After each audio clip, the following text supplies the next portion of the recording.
Tompolasy tombovavy ao anatin'ny hafaliana tanteraka no anolorana ananterana ny arabo mba ampirarintso antsika mianakavy izay manaraka ny miara-manonja eto amin'ny MBS ny radio madame izao andro vaovao izao alakamisy voalohany volana jona 2024 isaorantsika ilainarino ny fitantanany sy ny fitahinika mahatonga antsika hiaraka indray nanomezany andro vaovao indray nanomezany fotoana ahafahana resaka ahafahana manazava sy mitondra ny zavatra tokony hoentina eto amin'ity fandaran'ity zany ka dia izay tsy maintsy isaorantsika n'ilay nahary isaorantsika dia tia ampiantoana ihany koa ireo teknisianina marobe izay manao ny aintso zavatra amin'ny fikarakarana ny resaka teknika na ny atao amin'ny foibe na ny miparitaka manerana ny nosy ihany zany ary ianao izay manaraka ny fandarana no isaorana lehibe tokoa amin'ity fotoana ity na ianao eto an-toerana na ianao any ampitan'ny ranomasina dia iray ihany isika satria dia malagasy raha malagasy no mikorina ao anatintsika ao ary zany Madagasikara zany dia atsika menakavy fa tsy hoe anyanina rery na andrianina rery fa atsika menakavy rehefa mitonina hoe malagasy dia saro-piaro amin'izany antsoina hoe Madagasikara sy ny fiainan'ny malagasy izany. Akoatran'ny izay raha ny fandaram-pitorantsika eo zany fitondrana ny famakavakana maro samihafa miainga amin'ireo loha hevitra izay notsongaina tao anatin'ny maro zany ary dia ety ampiantoana moa zany dia efa tsara ny manamarika amintsika zany fa namana fanira zava-manantany dia tsy eo fa lasa mijery ny zava-misy manaraka ihany koa ny fandehan'ny fiainan'ny atoko tiako Madagasikara izay tsy mipetrapetra-potsiny mihitsy amin'izao fotoana izao fa atoko mandray andraikitra atoko politika mandehandeha ny tiako Madagasikara ary dia mbola mitohy izany antsointsika hoe fanazavana amin'ny vahoaka izany fanazavana amin'ny confusion totale izay no misy eto amin'ity firenen'ity confusion totale fifangaroana eo amin'ny resaka fitantanana confusion totale fifangaroana mifangaro voraka tsy fantatra intsony eo amin'ny lafiny andraikitra confusion totale na hoe fifangaroana eo amin'ny fomba fanapahan-kevitra hoe iza ny tokony hanapaka an'ity dia ahoana sy ahoana zany anefa tsy tokony hitranga mihitsy zany indrindrandrindra hoe fiainam-pirenena raha toa ka samy manaja ny andraikiny sy izay nametrahana azy ny tsirairay fa ny zava-misy dia zao ny fifangaroana na ilay confusion totale eo amin'ny fiainam-pirenena eo amin'ny fomba fitantanana dia tsy avaty amin'ny vahoaka mihitsy tsy avaty amin'ny vahoaka no mahatonga an'izay na hoe isindray inona moa nataon'ny vahoaka amin'ny hoe fangaro amin'ny asany sy manahoana fa ny fiatraikany ilay atao hoe fifangaroana eo amin'ny fomba fitantanana sy ny hoe fifangaroana eo amin'izay andraikitra ho an'izay manana andraikitra sy ny raha-pitantanana maro samihafa ny fifangaroana izay na ilay confusion totale dia miatraika any amin'ilay vahoaka dia misy ny tsy mahataty dia tsy hoe vitsy ary le tsy mahataty en'izay le fiatraikany ratsy zay dia ao ny hoe tena aneony alahelony amin'ny fomba ahoana nefa ao ny lalam-panorenana no mamaritra an'izany izay ny lalàna voalohany eto amin'ny firenena fa raha vao miditra amin'ity le hoe mipelipelika tsy mahay mipetraka mitsatsaingontsaingoka amin'ny tsy anjarany tena dia tsy maintsy misavoritaka eo na amin'ny fiainatokantrano misy an'izany na amin'ny fiainana any amin'ny fikambanana maro samihafa any dia normal be zany rehefa tsy mahay mipetraka amin'ny andraikiny ny olona anankiray izay nomeny lalàna azy na nofidina izy na notendrena izy dia ohatran'izao eto Madagasikara zao no vokany tompoko ohatran'izao eto Madagasikara zao no vokany rehefa tsy mahay mipetraka fa tsaingohana tsy ka tsaingohana rika hidana ny foto-keviny hijoroany ireo samy manana ny atoko izay maharesy lahatra azy. Zany mantsy mbola resaka hafa koa zany ny resaka atoko politika. Ny sasany miditra ao anaty atoko politika hitady tombontsoa manokana, nefa fanompona. Rehefa miditra atoko politika ianao dia fanompona, ary rehefa manao politika ianao, politika égale fanasoavana ny fiainam-piarahamonina sy ny fiainam-bahoaka. Zay ny tena dikan'ny politika. Fa tsy hoe ndeha hanao politika ianao ndeha hihinana, toerana fandalovana io fa mikarakara tena. Zany ine no heno any rehetrarehetra any. Fa ahoana zany tena mety ho fandehany? Tsy fantatra zay fandehany io, fa alao mikarakara tena aloha rehefa deny eo fa toerana andalovana io. Zany hoe le fitiavatena no mibaika ao anatin'izany, fa tsisy resaka mihitsy hoe fitiavan-tanindrazana. Ka tsika zany zao efa voalohan'ny volana Jona, dia zay no hitantsika mandeha be le fotoana. Fiainam-pirenena ity tao mivaralila, tsy hoe fa tena mivaralila. Dia isika malagasy ihany nefa io, isika samy sika ihany zany ny ato anatiny ato, dia tena hoe mivaralila. Tsy hita tsony zay andraisana azy. Le vahoaka malagasy efa sepitry ny adi-piainana, mbola zavatra hita isanandro vao hoe miala avy ao am-pandriana dia mametra-panontaniana amin'ny maro, inona indray no iseho amin'ity anio ity, amin'ny fomba ahoana no hiatrehana an'ilay afiresantsika. Nde tsika tsy resaka lalàna hafa fa ny lalam-panorenana constitution. Ary inona no antony nampisiana an'izany lalam-panorenana zany, na hoe ny constitution? Inona no antony nampisiana an'izany ao anatin'ny repoblika anankiray? Satria tsika repoblika, mitentsika hoe repoblika, mitentsika hoe manaraka ny sata repoblikanina, mitentsika hoe manaja demokrasia, mitentsika hoe firenena demokraty. Ny demokraty sy ny repoblikanina misy mahasamy hafa azy raha ny any États-Unis. Fa ny eto Madagasikara lazaina fa iainana eto zany, na demokrasia io na repoblikanina io, zany aloha teny vahiny daholo zany. Fa ny malagasy manana teny hafa mihitsy, teny hafa mihitsy zay tena hoe mbola mavesa-danja noho izany teny vahiny zany. Demokrasia avy amin'ny teny grika no ny aingana zany, ny repoblikanina teny vahiny zany, tsy teny malagasy ny tena ny aviny zany. Fa isika manana ny hoe fahendrena, manana ny hoe fihavanana, manana ny tena hoe mampiavaka antsika. Ka raha zany resaka fihavanana zany no sy ny fahendrena zany no loloavina tapony loha hitondrana ny firenena, tsy misaviritaka ohatran'izao ny gasy. Fa eo lay atao hoe tsy fahatokisana ny hafa, fitiavatena foana, dia tonga hatrany amin'ny tsy fanajana ray aman-dreny eo amin'ny resaka fiainam-pirenena. Dia zao ny vokany, zao mivaralila, zao ny vokany, zao firenena tena sahiran'izao mbanana isin'ny fifangaroana, confusion totale ho isika amin'ny fomba fitantanana ny firenena. Rehefa mimanakaiky le fotoana dia misy ny atao hoe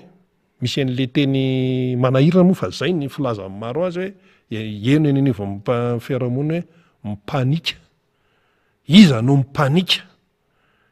Iza no mikoropaka? Iza no mikoropaka? Satria tena hita mihitsy hoe misy fikoropahana amin'izao fotoana izao. Mipanika, ny antony dia tsotra, tsy mahatoky tena, ary enjehan'ny eritreritra hoe visafisainy daholo ny averina daholo natao tany aloha tany ny zay fa lasa tany hoe nanao an'izao vokany aty amin'ny 3 fa 5 avy any amin'ny rambony malagasy. Zay ny resultat. Io tsy azo ovaina io, na iodina izy ianao, na iodina aza, zay ny vokatra eto. Fa 5 avy any amin'ny rambony Madagasikara, zany hoe tena firenena mantra farahidiny isika. Madilo ny sofiny sasany mainao an'izany, fa zay marina. Na faly tsika na tsy faly, raha miteny hoe isika ho dia ny tena malagasy ao anatiny. Na faly ny tenako, na faly ianao meno, na faly isika rehetrarehetra, na tsy faly, dia fa 5 avy any amin'ny rambony isika. Firenena 4 no mba resitsika eto ambonin'ny tany amin'ny resaka fiariana, eo amin'ny resaka toe-karena, eo amin'ny resaka fari-piaina amponina, eo amin'ny resaka be dehibe raha omena naoty hoe ahoana ny resaka tontolo iainana, aiza ve rangaty efa hiditra volana jona dia mbola misy oram-baratra mivadravatra miaraka mikotroka, miaraka amin'ny avandra. Tany amin'ny faritra loatra mangoro ohatran'ny tapa-briky ny angezan'ny avandra tompoko, ary tsy levona le izy ao anatin'ny ora maromaro ohatra ny tapa-briky. Dia hoy ny sasany hoe tena tora-bato avy any an-danitra io sy ny sisa ka vokatry ny adalantsika ihany, vokatry ny adalantsika no mahatonga an'izany rehetrarehetra izany. Ka isika hoe ao anatin'ny fotoana izay efa hoe mampanakaiky an'ilay fifidianana no tsy isian'ny fitoniana, no tsy isian'ny filaminana. Le filaminana aza mieritreritsika hoe le filaminana amin'ny fiarahamonina ihany tsy misy jolà, filaminana hoe tena hoe tsy misy olon-dratsy, rehefa tsy misy ny olon-dratsy, rehefa tsy misy ny jolà, rehefa tsy misy ny pisoloky, dia izay no atao hoe filaminana. Marina izay fa tsy ampy ny filaminantsaina. Ny filaminantsaina zay tena goavana be zay ary io tsy filaminantsaina ny malagasy io dia miteraka zavatra maro, lasa tsy tompony tena antsony le malagasy fa lasa mandeha be io saina io dia lasa manaonao foana, lasa manao zavatra izay mifanohatra amin'ny tompontsoan'ny fianakaviana sy ny tompontsoan'ny fiarahamonina sy ny tompontsoan'ny firenena. Manjaka ny tsy fandriam-pahalemana, iny le zavatra hitantsika andavanandro iny, tsy fandriam-pahalemana, veriny kisoa, veriny omby, veriny moto, misy misitony any Analakely ny telefona, zao any anaty fiara na taxi be eo na ina, ianao zany tsy maintsy mandray telefona na tianao na tsy tianao satria misy miantsona ohatran'izany, idio aloha ny varavarakely, idio dia ozy le olona eo akaiky, ny telefoninao madama, ny telefoninao ramose, telefoninao ry sipakely, aza dia variana ianao fa tena so misy misitona. Zany ny fiainan'ny malagasy eto Antananarivo sy any rehetrarehetra any, efa matory any an-tsaha ny olona, any amin'ny toerana be tanimbary any zao matory any an-tsaha ny olona miambina vary satria misy manapaka eny tanimbary ny vary, na efa masaka io na le mbola le tsy tena masaka. Tsy mbola nisy an'izany tao anatin'ny 80 taona tompo-kilasy tompo-vavy hoe eny tanimbary dia efa katsana ny sasany le izy, ka sahirana ka, mahantra tsy mihinan-kanina, tsy isy vola, kinona no atao eo dia mitatra le saina. Dia hoy isika hoe lay dia ary zato sisa ny ambandrina zany le vola raviny zany, ary mipangataka tsy mandray intsony raha omenao vola vy zany, mba nameny tena nefa tsy nentina ndray izy, 50 anankiroa no taty ary zato zany fa le ary zato raviny no tadiavin'le mpangataka, ary izy tonga dia miteny mihitsy hoe ameo ary zato na omeo roanjato. Zany no mpangataka eto Antananarivo zany aloha no hitanay, mpangataka manara-penitra, ameo roanjato, ameo ary zato ozy izy. Dia ianao zany eo tena tonga saina hoe fa maninona no ohatran'izany lay le fiainana ao anatin'ny hoe firenena antsoina hoe Madagasikara. Dia mikorotan-tsaina ilay malagasy, dia lasa manaonao fahatany izy, lasa manaonao foana izy. Tsy mbola nisy an'izany hoe nanapaka vary hoe misy mangalabary eny tanimbary zany nandritra ny 80 taona, fa zao misy zany mandehana makany faritra loatra iny, mandehana makany amin'ny toeran-kafa. Fa misy zany, tsy zavatra foronina zany. Dia fa maninona zany ny misy dia tsotra ny valiny. Verina ry amin'le nitenentsika tamin'ny voalohany hoe misy ny fifangaroana. Manjaka loatra ny fifangaroam-pahefana sy ny fampitsaingontsaingoka amin'ny andraikitry ny hafa. Manjaka io. Tsy mipetraka tsara amin'ilay andraikitra izay omena, izay voafaritra. Fa idirana daholo ity. Vao mandeha ny fanazavana eny anivon'ny fiarahamonina eny, tsy mahalala angaha ianao. Dia izay zavatray a mitondra mankany amin'ny fanapara-pahefana vao mihoatra ny fahefana nomenanao ianao dia fanapara-pahefana no etsona an'izany. Abus de pouvoir reny ne tsy nitenitenenina fatany fa misy dikany daholo reny. Matoa misy ny abus hoe manapatra fahefana de lay fahefanao zany a ampiasainao a anivelan'ny tsy anao zay le izy. Ary raha vao fetreto amin'ny fahefanao a dia mihoatra n'iny no ataonao hitarinao zany ianao no manitatra azy fa fahefana vaiza. Raha hoe fitantanana firenena zany anie ny vahoaka malagasy no tompon'ny fahefana na firenena izy io na firenena iza ny matanjaka indrindra eto ambonin'ny tany, tsy ny Amerikanina. Ny Amerikanina matanjaka indrindra aloha eto ambonin'ny tany amin'ny resaka toe-karena. Raha mizavatra hafa izy mety hoe tsy izy fanajany ny tsirairay ny andraikitra zay nomena azy. No ny fanajany ny tsirairay ny andraikitra zay nomena azy zay nomeniny zay fahefana nampindraminy vahoaka, na ianao zany olom-boatendry na ianao olom-boafidy. Le olom-boafidy aloha mbola matanjatanjaka koa ny lanjany noho le hoe olom-boatendry. Fa na olom-boatendry ianao na olom-boafidy dia tokony mijanona tsara, manaja tsara ny andraikitrao. Ancien président zany manana ny sata manokana amin'ny fe azy zany. Manana ny sata manokana amin'ny fe azy zany hoe filoham-pirenena teo aloha zany tompoko. Manana ny sata manokana zany. Lalàna ane zany lalàna zany. Kanefa ny pazanao bomba lacrymogène eo aminy eo. Fantatra ny sasany ve ny atao hoe ny fetraika ny fihetsika taona. Mba fantatra ny sasany izay milaza hoe manana andraikitra eto amin'ny firenena ve le fampiasany an'ilay atao hoe andraikitra izay nomena azy, izay karamainy ny vahoaka. Mbola ny vahoaka ny manan-karama. Dia izay le isika hoe mifangaro. Ity fitantanana firenena ity ny tompoko tsy vitan'ny hoe etipo hoe za zao aty ivelany aty fa ho avy ny taona tsy ho azoko angay alahy. Zany no hainao any anatin'ny fiarahamonina malagasy sika amin'izany malagasy avenindray malagasy tsy ho azoko angay alahy. Teny aheno any amin'ny fiarahamonina zany. Dia le anankiray indray za zao ny eto ataoko mahita amin'izay alahy. Tonga dia elahy mihitsy le voambolana. Dia ohatr'izay foana. Resaka valifaty, resaka alako bika, tsy tiako tarehy.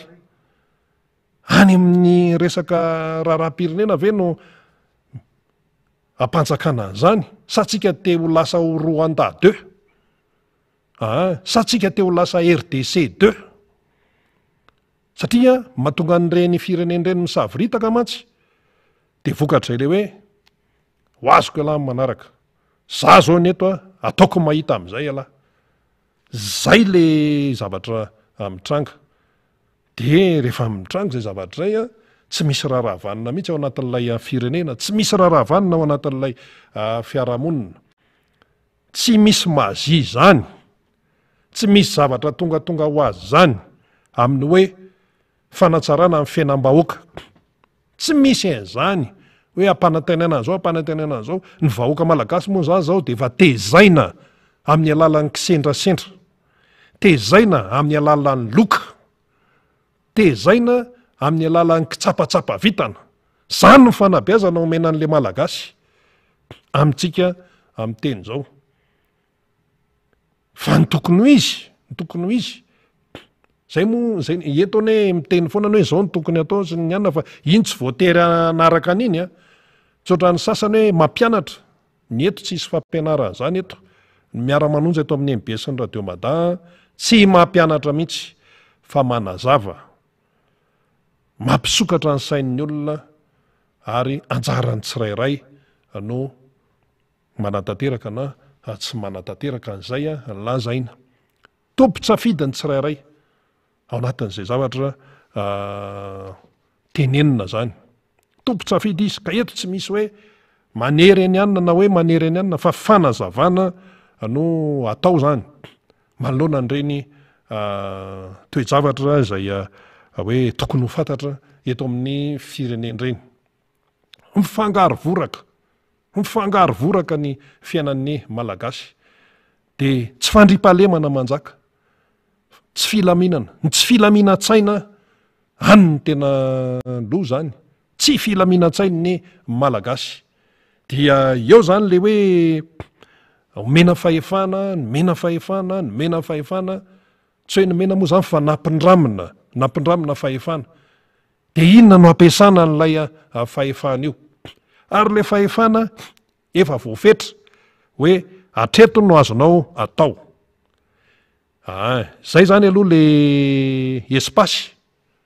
le faritra ahafahana mampiatra ampiasanao n'ilay fahefana izay nampindramina anao. Fa ankoatr'izay ny fotoana hatreto ny ahafahanao manatanteraka an'izay andraikitrao sy ny fahefana nampindramina anao izay. Aza mieritreritra ny andingana an'io, le fotoana io resaka temps, goavana be zay. Rehefa hoe 5 taona ny mandahan'ny président de république dia 5, ny any États-Unis 4, ka na iodina izy nga Joe Biden na filoham-pirenena Amerikanina perinasa amin'izao fotoan'izao, na iodina iza, rehefa tapitra dia tapitra. Rehefa tapitra dia tapitra, izy mbola afaka milatsaka fanondrony satria izay ny constitution américaine, mbola afaka milatsaka fahandrony izy, fa rehefa vita koa zay dia vita koa. Macron tsy mahazo milatsaka fahantelony intsony.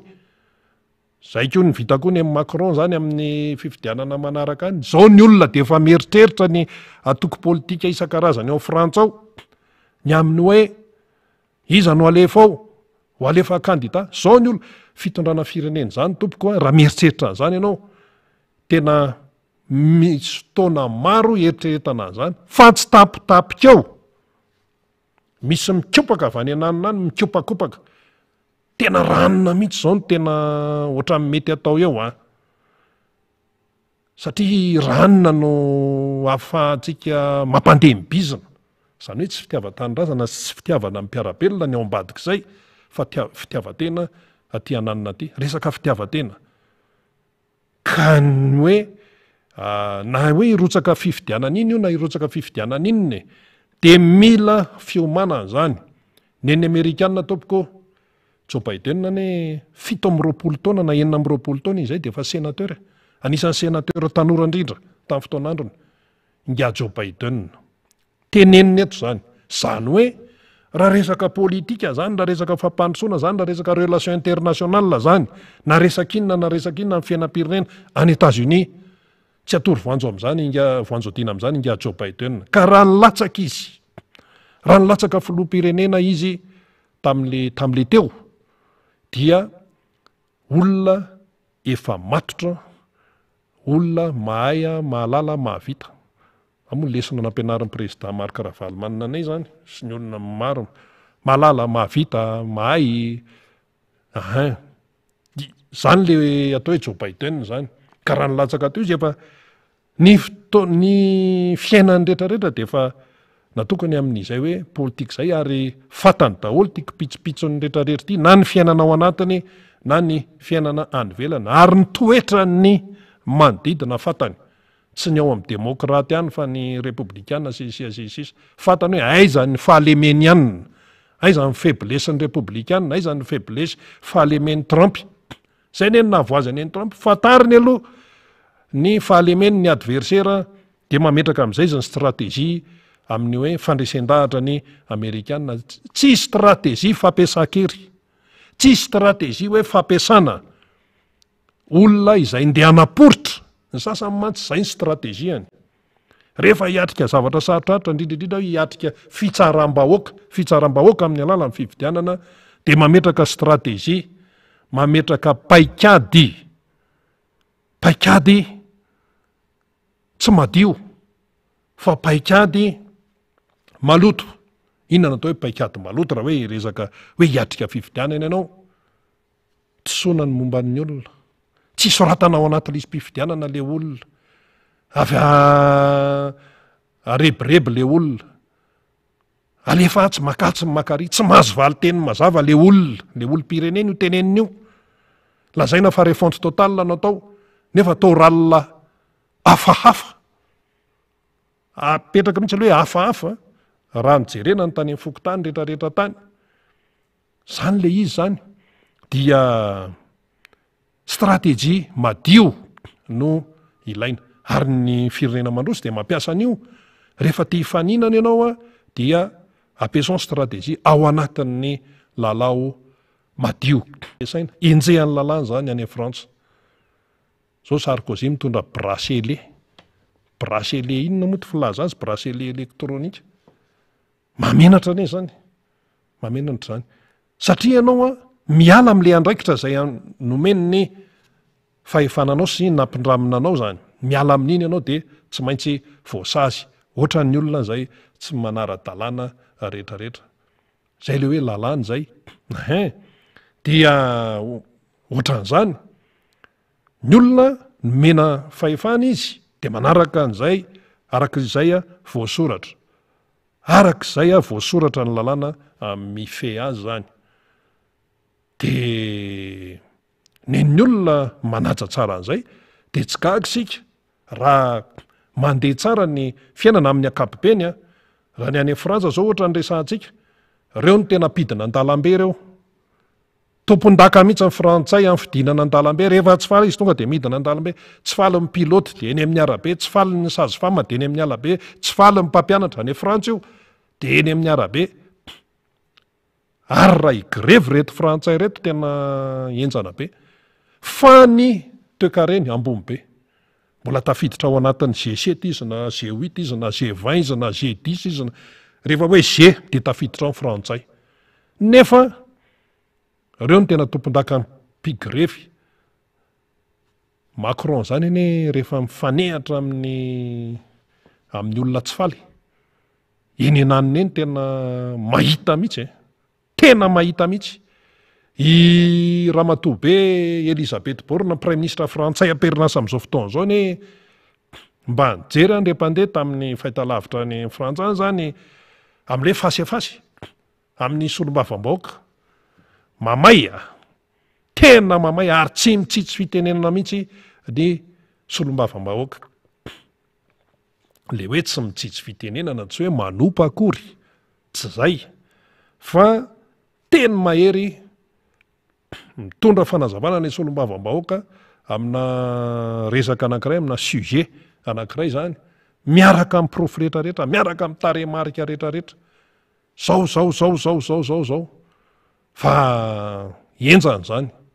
zay le hoe samyatrika fa tsy misitrisitrika any ananina any tsy samyatrika le hoe le miatrika mantsy de zao mpanao gazety anankiray de solombavam-bahoaka anankiray solombavam-bahoaka mpitondra teny ny vahoaka ary mpanao gazety mpitatitra ihany koa ny zavatra iainan'ny vahoaka izany mitovitovy ihany le andraikitra moa zany fa misy ihany koa tsy mampitovy azy araka ny tenen'ireo Fairakotomahary teto tamin'ny 3 Mai tamin'ny misy mitsabaka amin'ny tsy andraikiny misy tsy vitany hoe mitsabaka fa bedesina androm-panjakana anankiray be di androm-panjakana anankiray inona ny tianatena tamin'le motion de censure le nitsefitra nandeha ty fanangona tsinika voaka amin'izay hoe tena ahoana moa ty izy teo filazan-dralahy azy hoe mahteo any io ataovy mihitsy zay tsy atafitany io fa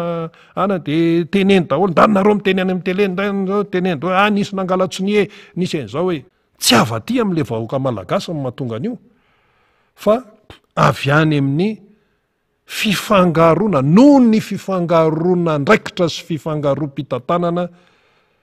zay rehefa mifangaro zay de misy fandikana ny lalàna velona rehefa mitsatsaingoka an'izay tsy hanao ianao de efa tsy izy zany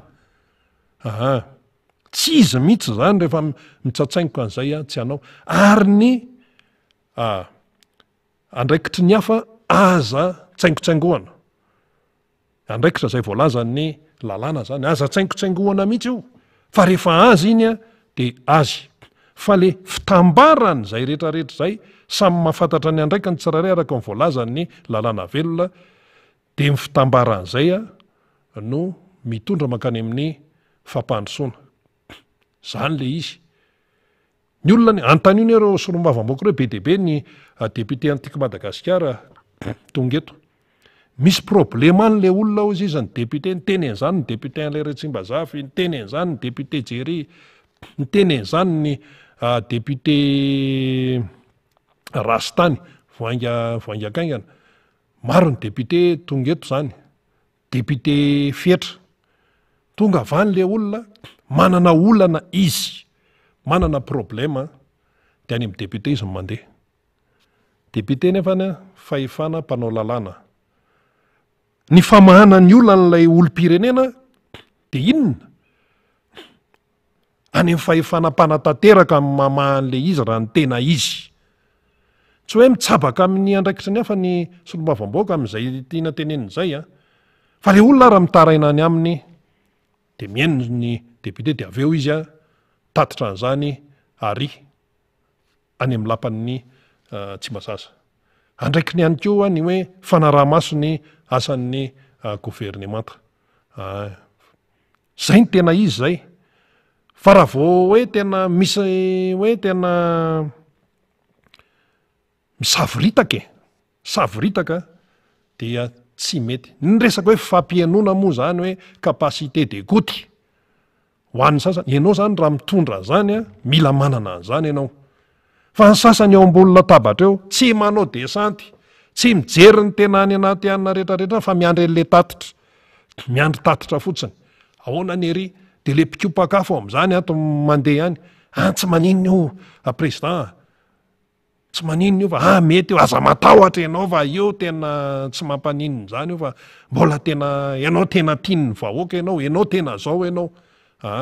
lasa indray manao tatitra indray any amin'le ministra ia ho ary zao le izy hoe ho avy ny fifidianana ho avy ny fifidianana ho avy ny fifidianana de samy hoe mandray ny andraikiny zay manana andraikitra manoloana an'izany rehetrarehetra zany ho avy ny fifidianana ny tiako Madagasikara aloha de manao ny andraikiny izy mazava tsara mihitsy dia fa ny sasany zay tsy hiteny hoe manao sa tsy manao fanjarany tsirairay no mamaly zay tokony ho valiny ihany namana fanirina zafy manantany efa tazatazako ao amin'ny écran ao ny zany zany fa dia mitomba ny teny fialantsiny ihany koa satria tsy ao an-toerana ihany koa ny solomam-boaka mamera be ny zay tokony hiaraka amintsika hanatotosa ny fandarana izy koa dia manana iraka zay nakeny any amin'ny faritra avaratimotsy dia mizarazara tankizany avokoa ny tipa rehetra riny ny azo resahana aloha satria be be ny avao ary manamafy zavatra nyresahany rina koa ny tokony sijorony ny olo-pirenena amin'izao zavatra mahazo ny firenena izao dia zay mihitsy rina zao mampivezivezy antsika manerina Madagasikara izao mba ho fanentanana eo aloha zany ny fanentanana ny asany amin'ny tompo fa eo ihany koa ny fahatsapana ny amin'ny sijo andray andraikitra isika olo-pirenena mahatsiaro manana bidy amanandraikitra amin'ity firenena ity ka manao izay talefetika izay satria raha tsy misy injoro amin'ny andro any ahoana moa no antenaina ny fanavitana Madagasikara raha pitso ho amin'ny taranaka raha toka mamela mamoramora isika andeto fitondra fanjakandeto amotsika ankanalana tsy hanao zay tiana atao amin'ity Madagasikara ty satria izy zao zava-misy izao dia ny fitazanana zao ny tsy fandraisana andraikitra ny tsy fitenena antsika ny takony hoe manome ankalalana anay mpitondra fanjakana hamotsika sy hanao amin'izay tiana atao amin'ity Madagasikara izay no mahatonga antsika zany mijoro zao ary anitanana tany ny olo-pirenena mba hasafiry zany isaorana aloha zany zany de pirenena rehetra na vita na totosa ny adidy izay nijorotsy izy tamin'ny fanentanana ao anatin'ny fifidianana satria farana omaly izy reny nanomboka tamin'ny volana oktobra zay fotoana niaingany fanavozana tanteraka ny listy ny mpidy no nianaka nanao azo marika tsitsy tamin'ny seni satria samy nahadadidy ndraiky fa atao amin'ny juillet vilera ny filoha marika ravalomanina mihitsy no ny tondra zay fanetana zay ary dia ny faranao mamy moa zany fa raika amin'ny telopolo volana be na tena na tsy tena manana andraikitra lehibe amin'ny olisy-pitsidana iny ampitiko Madagasikara satria na netana ny pirenena tsy soratra tao anatin'izany ary ny mpifidy soratra anarana eo na politapotra na mahery politapotrisa dia misy anjaran'olika lehibe natao ny ampitiko Madagasikara tsy eritreretina mihitsy hoe fifidianana ho amin'ity ihany fa ho amin'ny politaona ho avy dia ampiasa io lisy io dia izay zany manamarika voalohany fa lay antoko enina sy mena sy matanjaka dia tsy ny androany ihany na ny rabitsy fa hoaniny ho avy ny taranaka aoriana no boniana afaka mandova litsy fifidianana tsara zany izay tokony ho izy aoriana tsy mbola mahafapo io ary raha faniritsika raha mbola tokony hitarina satria mbola betsaka eo olom-pirenena tokony foazina soterme na izany na tsy zany izy mety ny seny ihany ny topomarika amin'izany fa dia navita ny adidy aloha zany ny antoko tiko Madagasikara satria ny faranao omaly zany dia akasitrahana ho an'ireo tokotany commune district afatotra navita an'izay mihitsika izay ny sampana tanora sy ny vivavy ho an'ny toko tiko Madagasikara isika teo amin'ny serasera ihany koa sy ireo tany amin'ny tambazotry sosialy irina arabe mananjara dia tolorana fisaorana satria nandray ny andraikitra izay voatondrony lalàna isika izay eo aloha ny voatondrony lalàna na hoe olom-pirenena mandray andraikitra divisalefana eo ihany koa ny andraikitsy na antoko politika ao anatin'izay éducation na membre zay ao anatin'ilay hoe fanetanana ny raharahantoko sy fandraisana andraikitra amin'izay hoe fiainam-pirenena izay fiainam-pirenena moa fifidianana dia nanao izay tandrifitsika isika ka matsiaro tena ihany isika mianina hoe mitondra ny anjara botsy indrindra tsika tatao fandarana miara-manondro dia ianareo izay nanao ny fanetanana nanoratra tamin'ny alàna ny commentaire marobe ary nandrona dia niafatra ireny dia isaorana satria dia midona zany hoe misy retour avy any amintsika ny afatra izay avy taty amin'ny fanetanana ny fandarana dia akasitrahana isika amin'izany adidy manandraikitra rehetra izany akoatr'izay ho an'ny raharaham-pirenena ry narabe mananjara dia samy malala angamba ny loatra fa enjakenjana ny zavatra nitsanga tamin'ny faraparan'ny herinandro ity tsy hitanisa ny zava-misy tsika tany Analavory fa afaka miteny kosa isika fa mandrafitra andany firaisan-kina sy hoe mampiseho izay fijerena izay ny atokotiko Madagasikara tsy fanetlena lembenana manoloana ny raha matahoana sy ny tsy fanarahan-dalàna ary miendrika teritery atao amin'ny antoko politika indrindra rehefa ny safidy hanohatra ny atokotiko Madagasikara dia manao avy asa fanoeran'izay na dia manao ady akapetsena azy mitondra fanjakana satria tsy mety namoaka raha décret d'application na ididy fampiarana an'ilay lalàna 2022 izay miresaka iny lalàna miteny antoko politika fa nanaingina lalàna sadasada indray nentina teo anivy ny anteny raha-pirenena tamin'ny raika amby roarivo sy roarivo teo raika 2021 zany izay marina kokoa farany teo zany dia tsy tafaboaka bolonke zany ilay lalàna amin'ny mpanohatra dia miasa fotsiny tsika araka ny hoe voatendry ny lalam-pandrenana ma hoe opposition démocratique atsika izay laharana faharoa fifidianana filoham-pirenena valobeny folo sy roarivo ary miasa ihany kotsika amin'ny hoe asa hoe voatendry ny lalam-pandrenana atsika amin'ny adiny fahaefatra amby enimpolo dia izany rehetrarehetra izany sy ny lalàna fiainana antoko politika sy ny déclaration universelle des droits de l'homme ny liberté d'expression maromana kokoa dia ampiasaitsika daholo dia reny no mametraka atsika izay fahafahana hivezivezy hivory hifanetana amin'ny mpikambana ary hizara ny vaovao satria ny informe ihany koa dia anisan'ny asa izay voatendry ny lalam-pandrenana ambin'ny folofolo sy andenipa raika amby enimpolo zany dia izany no ampiasaitsika na dia manao kaditra ady akapetsena izy ny fanjakana tsy mety mamoaka nilay lalàna décret d'application zany ka ahafahantsika miasa atsaka ny sandata eny efa tsy miabaitra zany intsony isika satria efa akaiky ny fifidianana zato andro sitarina efa anao baibaitsika baibay rahavenona raha toka ho tanterahana fa 7 volana novambra ny fifidianana filoham-pirenena ny andrasantsika amin'ny gouvernement de validation ny date hoe ho tanterahana sa tsy tanterahana ho an'ny volana novambra zao zany fifidianana zany zay ny tadiavintsika fa tsy mbola miandrandra an'ilay décret na convocation des électeurs akory tsika iny 90 andro milohan'ny fifidianana fa raha iny 90 andro milohan'ny fifidianana iny amin'ny fahasivy volana aogositra zany satria 7 novambra no fanatanterahana fifidianana dia karafatara zany tsy maintsy tapivoaka amin'ny fahasivy volana aogositra ilay décret de convocation des électeurs zany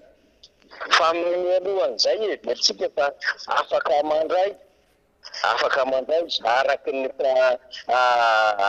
fanapahan-kevitra raisina filan-kevitra ministra ny fanjakana amin'ny alalan'ny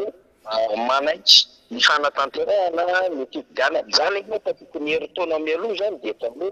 etreny any anatanterahana fifidianana amin'ny daty ohatran'izao araky ny proposition enseigne ka taorinany proposition enseigne iny efa nisy fandefasana taratasy nakany amin'ny ACC nataon'ny CD na dia tsy andraikitsy ny filohan'ny CENI azy mandefa taratasy any amin'ny ACC satria tsisy resaka izay amamy alalana an'izany koa azo mihitsiny satria sady collectivité territoriale décentralisée ny CENI ny filohan'ny CENI raha teo tsy chef d'institution ary tsy manana fahefana ny assemblée na ny ray apahefa tamin'ny ACC fa dia eto moa zany bahoana eto tsy fanokana tsy ino moa zany tsy fanajana ilay lalàna ny betsaka eto dia manao zay tany tsibony rehetra ny eo ampelantanany retonina reto ny fanjakana sy ny fahitana dia ataony amin'ny deteny anaovana azy ozy ny ACC ny azo natanterahana fifidianana tokoa io daty eo faha 7 novambra sy 20 décembre 2024 raha manana bony koa zany souveraineté politique ilay gouvernement dia efa tokony mamoaka an'ilay fanekena hoe aheny tanterahana tokoa ny fifidianana fa tamin'izao zany manjavozavo ilay karazan'olona vitsivitsy ao anaty gouvernement no teny ho atao ny fifidianana inona moa no mahatonga azy teny azavana dia hoe vokat'ilay fanerena politique na pression politique izay ataony antoko izay vonina hiatrika fifidianana tahaka ny timiny dia mamalitry sazotra izy ireo fa vokatry ny adihevitra teraka ihany koa ny amin'ny hoe misy mikononkonona tetezanita any ambadika any dia voatery mamalitry sazotra zareo hoe hiatrika fifidianana zay fa ny ao an-tsaina izy ireo mbola tealita tan'ilay fanjakana ihany izay ny atao mahatonga antsika hoe adihevitra roa no azokafana momba ny resaka daty fifidianana io dia ny any ekeny gouvernement moa ao anatin'ny filan-kevitra ministra hoe validation na daty ny amin'ny eny ary ny fanterahana amin'ity taona ity fa ho avy tsy hoe ny décret convocation des électeurs hafa ny fanatarana totra atao amin'ny premier ministre teo anivon'ny assemblée nationale fa hafa ny tena raisina eo anivo ny filan-kevitra ministra zava-dehibe zany misarotsy zany na raisina ihany koa anivo ny filan-kevitra gouvernement izay fivorena tanterahana isaky ny talata ny filan-kevitra ministra moa isaky ny alarobia manindry izany isika satria mahatsiaro zava-dehibe fifidianana ho avy eo izany ihany koa nefa dia mbola azo everina fa anararotana fivorinina antenimera amin'izao fotoana izao rehefa miresaka antenimera dia miteny fotsika fa antenimera-ndolona sy antenimera-pirenena izany fivorina ara-pona tena antsika ka zay fivorina ara-pona zay dia andraisany fanapahan-kevitra ny amin'ireo fanitsina amin'ireo andininy sasatsasany izay le hoe amendement amin'ilay lalàna 2018 na lalàna iny koa ny PNCI amin'ny alalan'ilay structure zany azo atao daholo no miadevitra amin'izany ary fanararaotra zany ao anatin'ny fivorina antenimera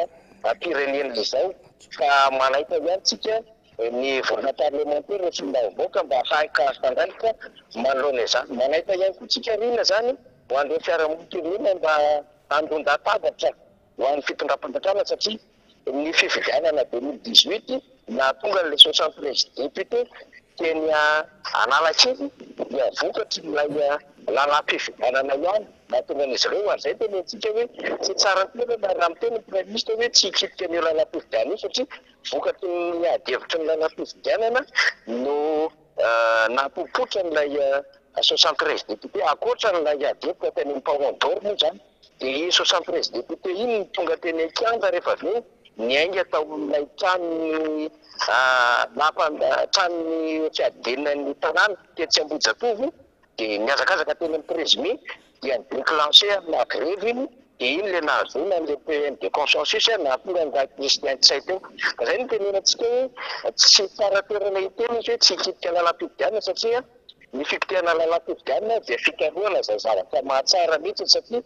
akoatra ny zavatra mitsanga sy izay efa niainana tamin'ireny recommandation amin'ny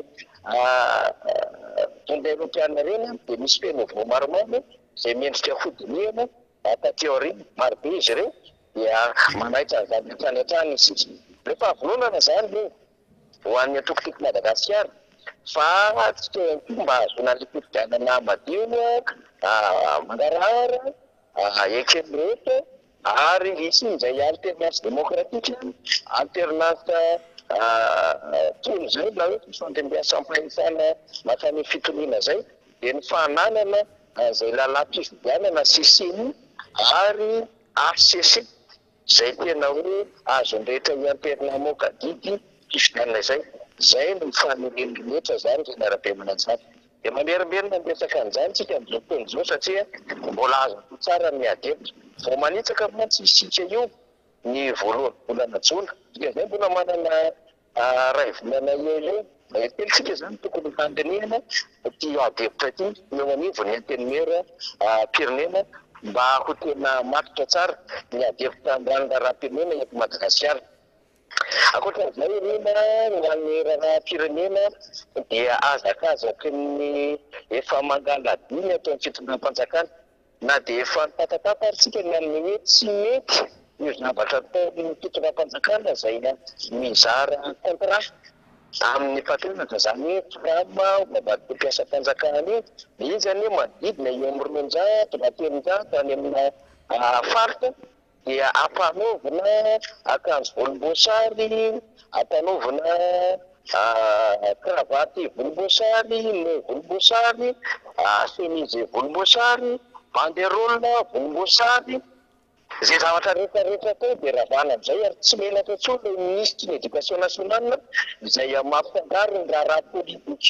amin'ny fitondram-panjakana nefa de mazava ny article 39 na ny andiny fa 7 ny lalam-pandehana ny amin'ny hoe fanajana ny mety farité politique de l'administration dia atsoina ao anatin'izany hanaja izany ny eo anivo fampianarana sy ny fanabeazam-pirenena zany dia amin'ny andro atoandro benanary zao le misy ny fanabeazam-pirenena misikina volomboasary amin'ny lambahoany ary mampiakanjo ireo mpampianatra rehetra izay ampifangarony amin'le fizarana contrat ny tena hoy isika hoe tena manila tsira mihitsiny le endriky ny lalàna zany ary manila lalàna zany tsy mirara amin'izay andro fantsatao satria fa meteta fa azo reny eny sika de mahalala fa reo olo reo de ambivitra fotoana fipetrahana amin'izany fanjakana izany fa zay fomba rehetra ahafahana manara rehetra tsy ahafahana mivarotra n'ilay fanjakana na marketing politique amin'le fanjakana mba hitazomana ny fana amin'ny fifidianana ho azy de ataon'izy ireo de io resaka contrat amin'ny mpampianatra ho intégrena anatin'ny asa-panjakana io dia taky izay ihany koa ty resaka karatany ty taky izany ihany koa branchement mora zay tsy mahaposika herinaratra betsaka raha miovaka ny filana isa-tokantany fa de atao fotsiny izy de eny amin'ny fokotany mandeha ny recensement sy ny branchement fa tsy ny personnel ny jirama no fanaovana amin'ny fanotana ary dia mbola mianteratra ny courant jirama de zao ndray zany zao de hoe amatsy ny jirama ndray fitondram-panjakana de azo fikatsaina hoe motrina zay mivola efa nomena ny jirama io zay tokony nahafanjavatra de vesaka nyfantany tena makany amin'ny lalany jirama tokoa izy ireny sa mbola misy lalakafa miendrika tokony hikariko an'izany eo anivon'ny cour des comptes satria zareo moa zany no manao ny audit ho an'ireo raharaham-bolam-panjakana de aoriana zay tokony hetsika daholo zany ireo mpanamarina ny ankirahira-bolam-panjakana zany satria efa ahitana fa be loatra ny volam-panjakana zany zay atombako amin'ny jirama kanefa tsy mitondra résultat ho an'ity orinasa fanjakana ity zany rehetrarehetra izany raha tokony ka anaovana ny raha ara-tsosialy azosika ambady zany satria nypolonde bibitreke fa nyteny fa hoe atsahako amin'ny fotsivarotrasa fa hifantoka amin'ny raha ara-tsosialy ny fitondram-panjakana kanefa dia tsy taratra mihitsy ampisiny ny fitondram-panjakana manao azay raha ara-tsosialy zay ka ny mamaika azy dia ahoana no afahantsika manao mahafetiny politika ka ny fetika rehetra ataony mitondra fanjakana dia mitondra azy ireo makany fampielezan-kevitra melon'ny fotoana tsy misy raha tekomby lalàna mameza amin'ny fampielezan-kevitra melon'ny fotoana izany any ampelantanan'izy ireo ny fahefana dia ataony avokoa zay rehetrarehetra ataony taty zay mitranga any maro antety satria na ny maro antety any raha ny vaovao azy tika dia manao tamotamo mihitsy mitombola any entina miodikodina mela masiny maro kely sy lay inona moa zany ireo fanomezana rentirety ao anatin'ilay tombola amin'ny faran'herinandro io zao reny ilay hoe fahaleme fanjakana zany satria tsy mahatokotsony ny fahatongavan'ny olona aminay-polo tsy mahatokotsony ilay fanjakana zay tena mijoro ara-dalàna satria ny fanjakana mijoro ara-dalàna dia tsy miandry anao an'izay dokam-barotra politika zay fa ny asa vitany ny tokony hitsarana azy fa inona moa no eritreretina hoe fanjakana vita zavatra raha ao anatin'ny efa-taona ianao fa avekely mantamanta enjehana maika zay mbola hitarandremitana amin'ny governemra any analanjorofo sy ny tanànany maro antsetra no fiatsaka zanao ataony zay fotoana zao tahaka izao ihany koa ny hoe anao CSB kely tsotsotra sy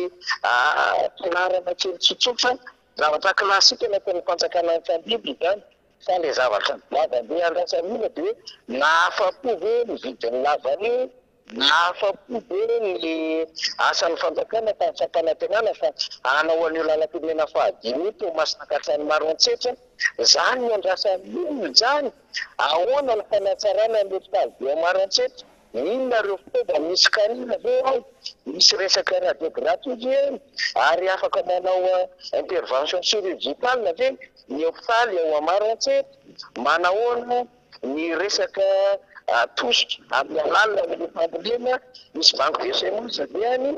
manahoana ny fitsinjovana ny patsa amin'ny alalina ny reo microfinance samihafa satria mba tsy hetehatra amin'ny zavatra anankiray ihany patsa mamboly vary zany tanàny zany da letrarehetra zany hoe adevitra tokony hotsikafany ary nieritreretana fa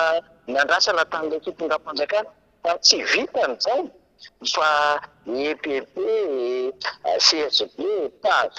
zany no anovana déplacement dia tsy mahavita le couverture nationale sy le entente vahoaka le izy dia voatery mamorona tombola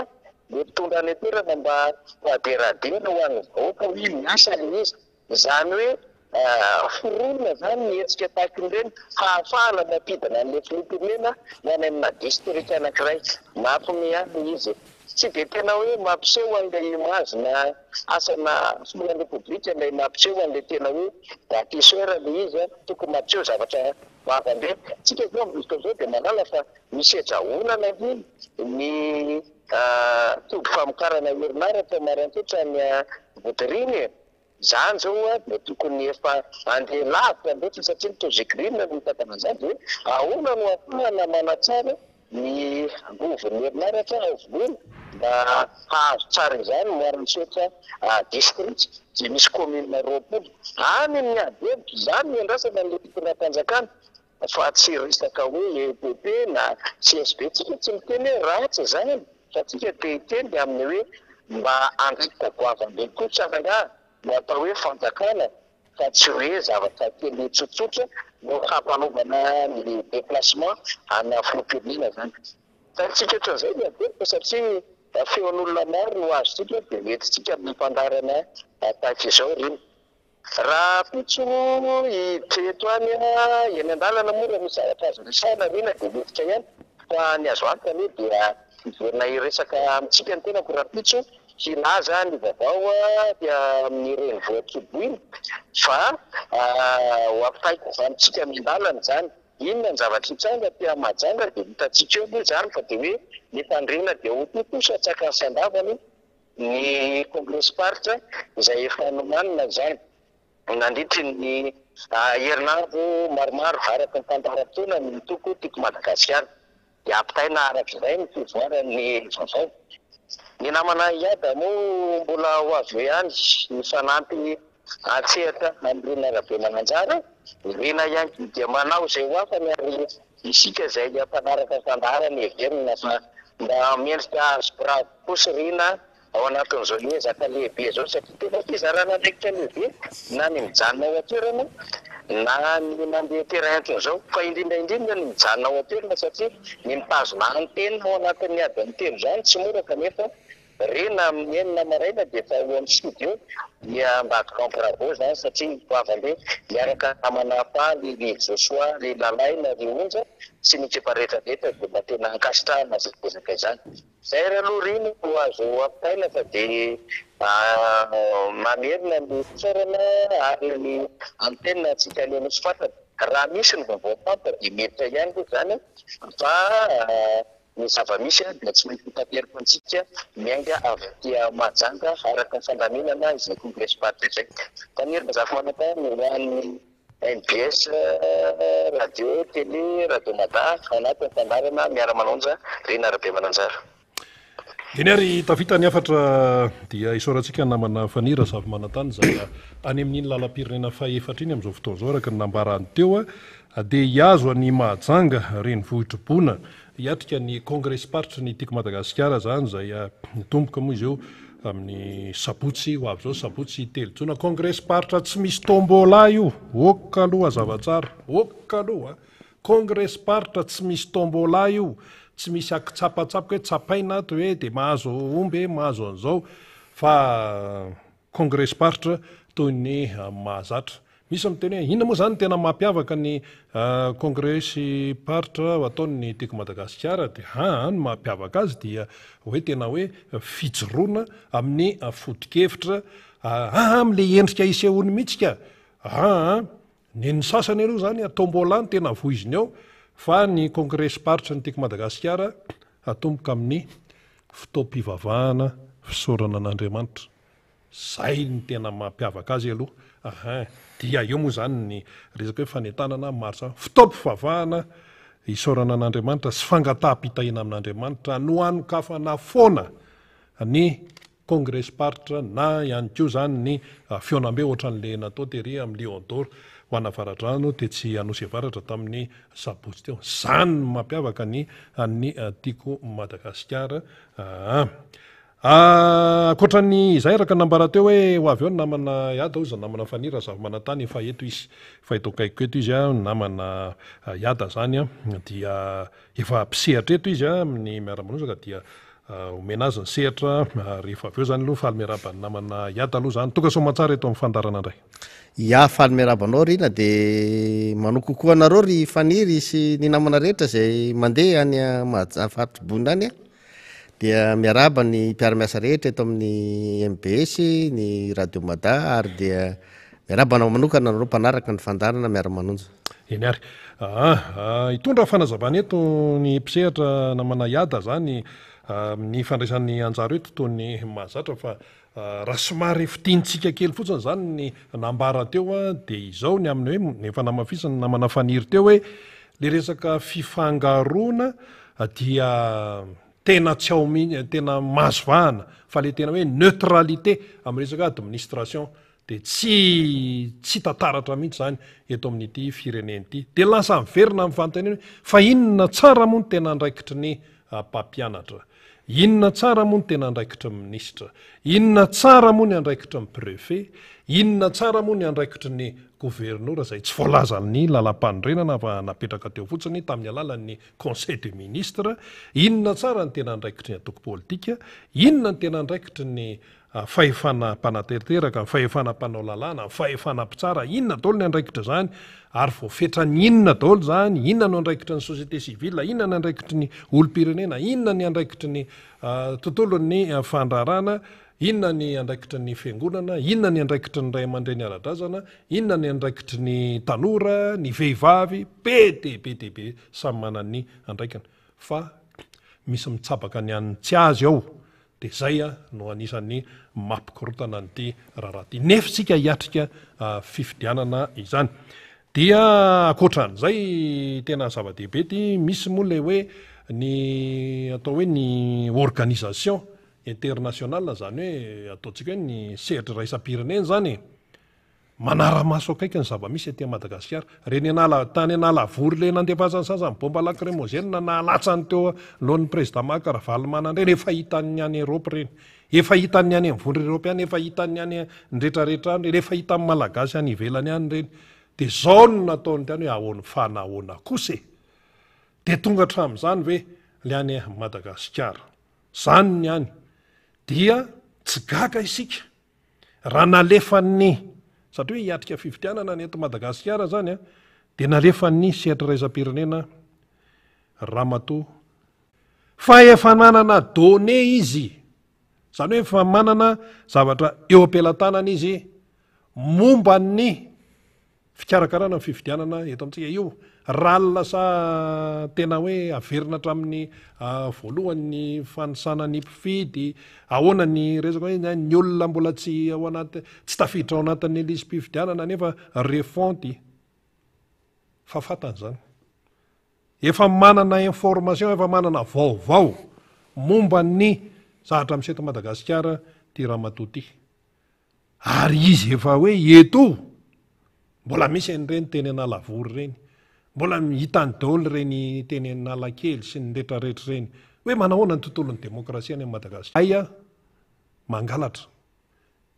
ay le mangalatra ty kay mila fahaizany ty ary mila fiomanana kay raha mieritreritra ny angalatra zany le olona na hiala ny fahamarinana de tsy maintsy miketrika izy hoe zao natao zao natao zao natao zao natao mba hivoahan'lay tsy marina zany de hoe rehefa eo am'izay de eo izy no mizesta hoe tena ara-demokratika hoe tena zao io hoe ao no sy président Marc Ravalomanana afa président Marc Ravalomanana 2018 ary afa président Marc Ravalomanana 2023 misy dikan'izay miarabanao namana iady andao ary de fa marabanao ry mamerina ny fiarabana ho any rehetra nyresaka momban'ny fifidianana anao te resaka momban'ny alabato aloha de mahatsiaro ako rehefa mianatra amin'ny resaka momban'ny fampianarana mahakasika ny politika io anao dia misy lesona anankiray izay ao anatin'ny momban'ny élection io de hoe tsy izay rehetra maro mpifidy akory no lany fa izay mahafe ny fizotro ny fifidianana ianao zany raha mirotsaka kandida amina fifidianana anankiray de tsy hoe tena hoe miafaka mitoko zany ianao hoe za be mpifidy de mipetraka fotsiny am'izay fa mety tsy ho lany ianao satria tsy izay ny mety mahalany ianao fa ny fahafehezanao an'lay fizotro ny fifidianana izay no mahalany ianao zany hoe manana mpanara-maso anao manana délégué anao mahafeny lalàna rehetra mifeny fifidianana ianao anananao ny olona manara-maso rehetrarehetra ary mijoro anao loko nefa misy dikany sy misy hevitra zay reny le traitement psychologique reny zany fitazaina antsindritsaina ny olona tsirairay rehetrarehetra le izy ka izany ndray de miteny an'ireo mpampianatra mihitsy nareo mpampianatra frama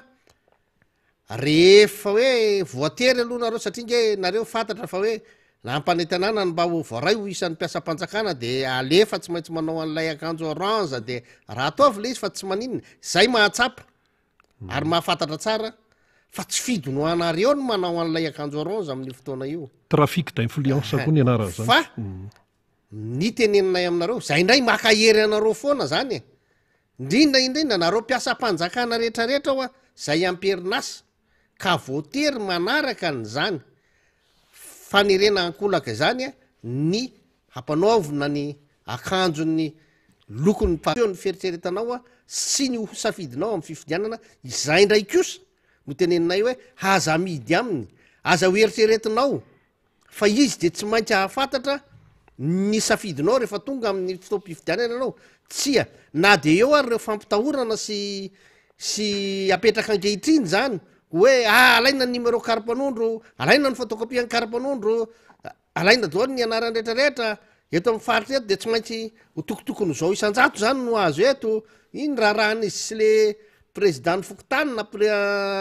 anina zay miasa manao an'izany ihany fa io a tsisy an'izany tsisy an'izany caméra zany a rehefa mifidy ianao tsisy an'izany hoe fantatry zany hono ny amin'ny alalan'ilay stylo anoratana ny nosafidinao fa efa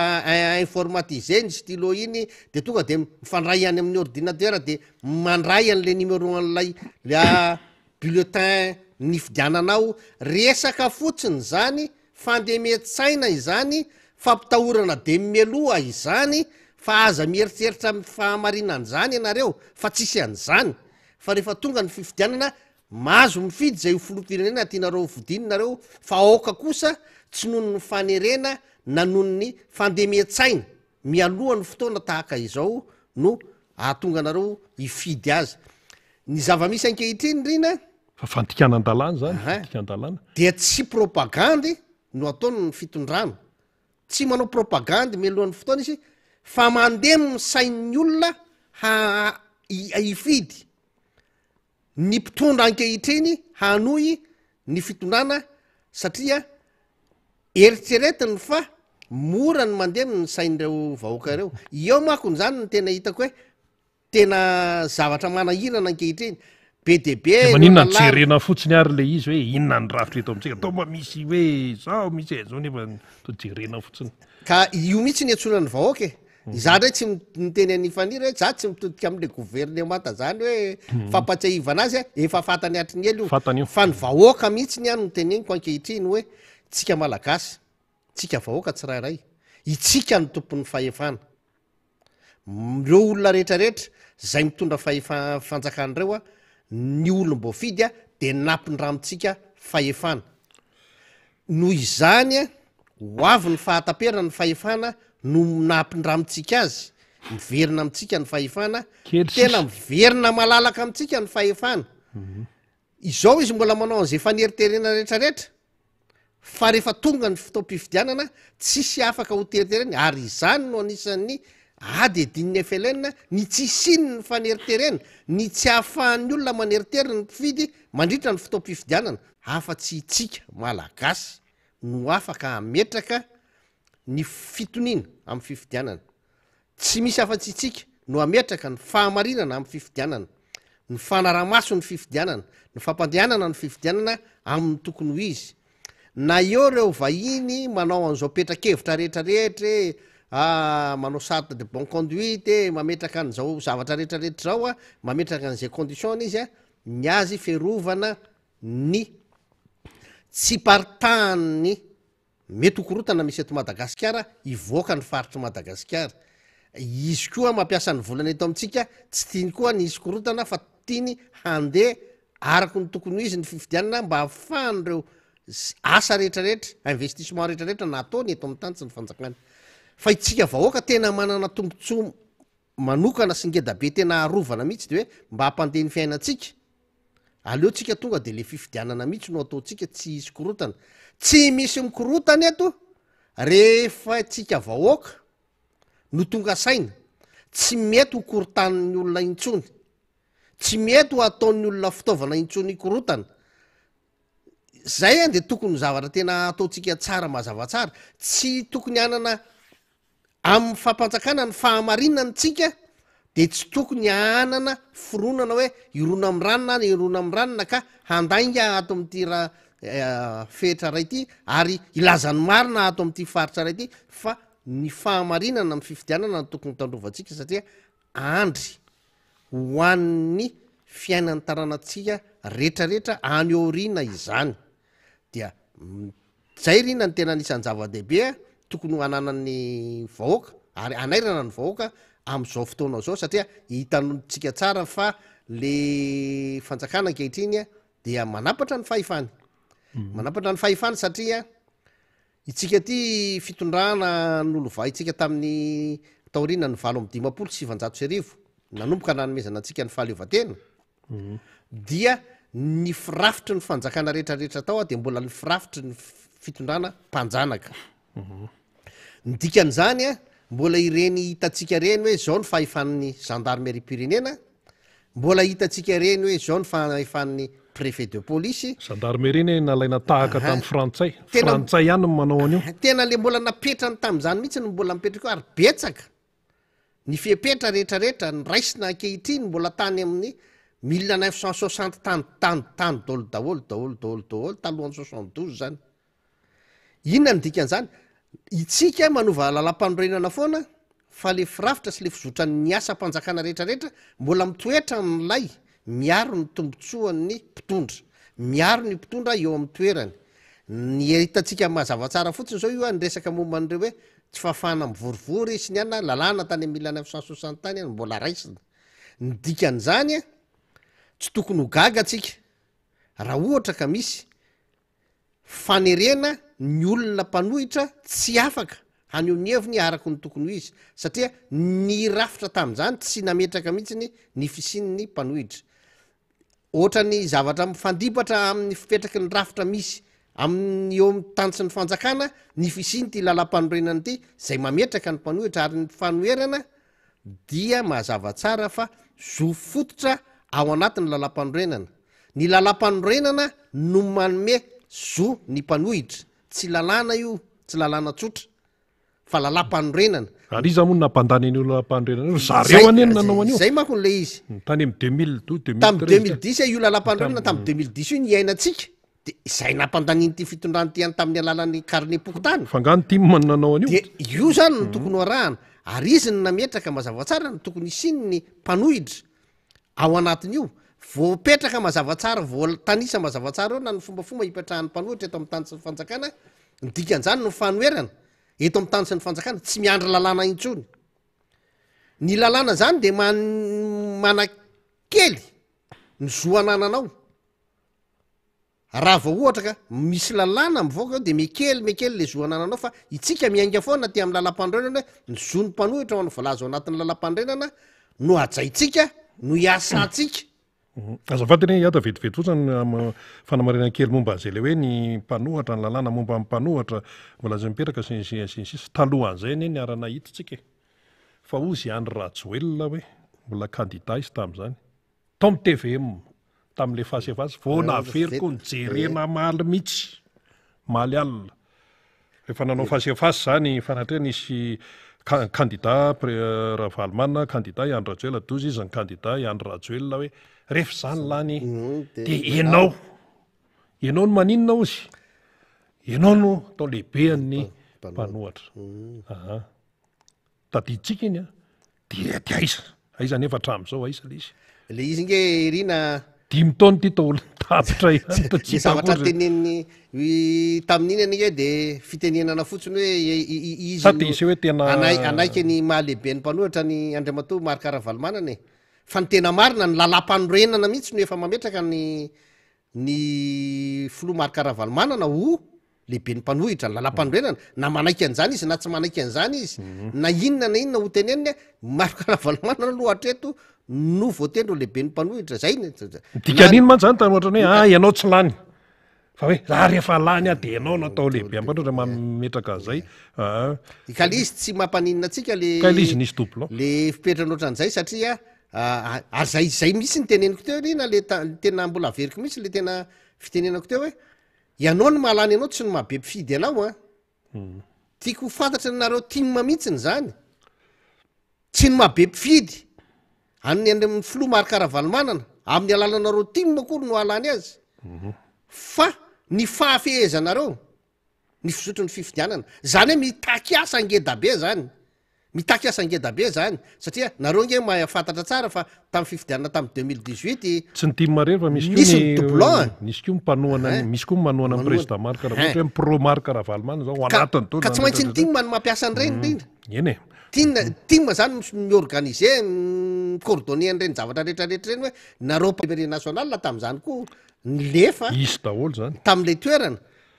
zany izy mila jerevana daholo reny fa tsy mionona fotsiny amin'io satria mety fomba hafa ndray no ataon'ny sasany ndray fa mety izay mihitsiny ary aza dino a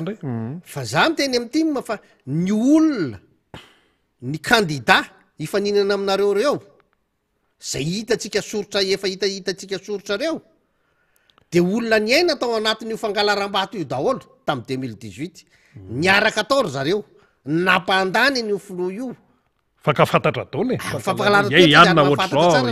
zany hoe ny tena marina zany de hoe io lalam-pifidianana mipetraka io sy fepetrany fifidianana efa io efa ananany zareo expérience io amin'ny fangalarana amin'io de tokony ho mailo tsara zany ny ty mba raha ohatra ka mananeritreritra ny anosika ny filora valomanina ho lany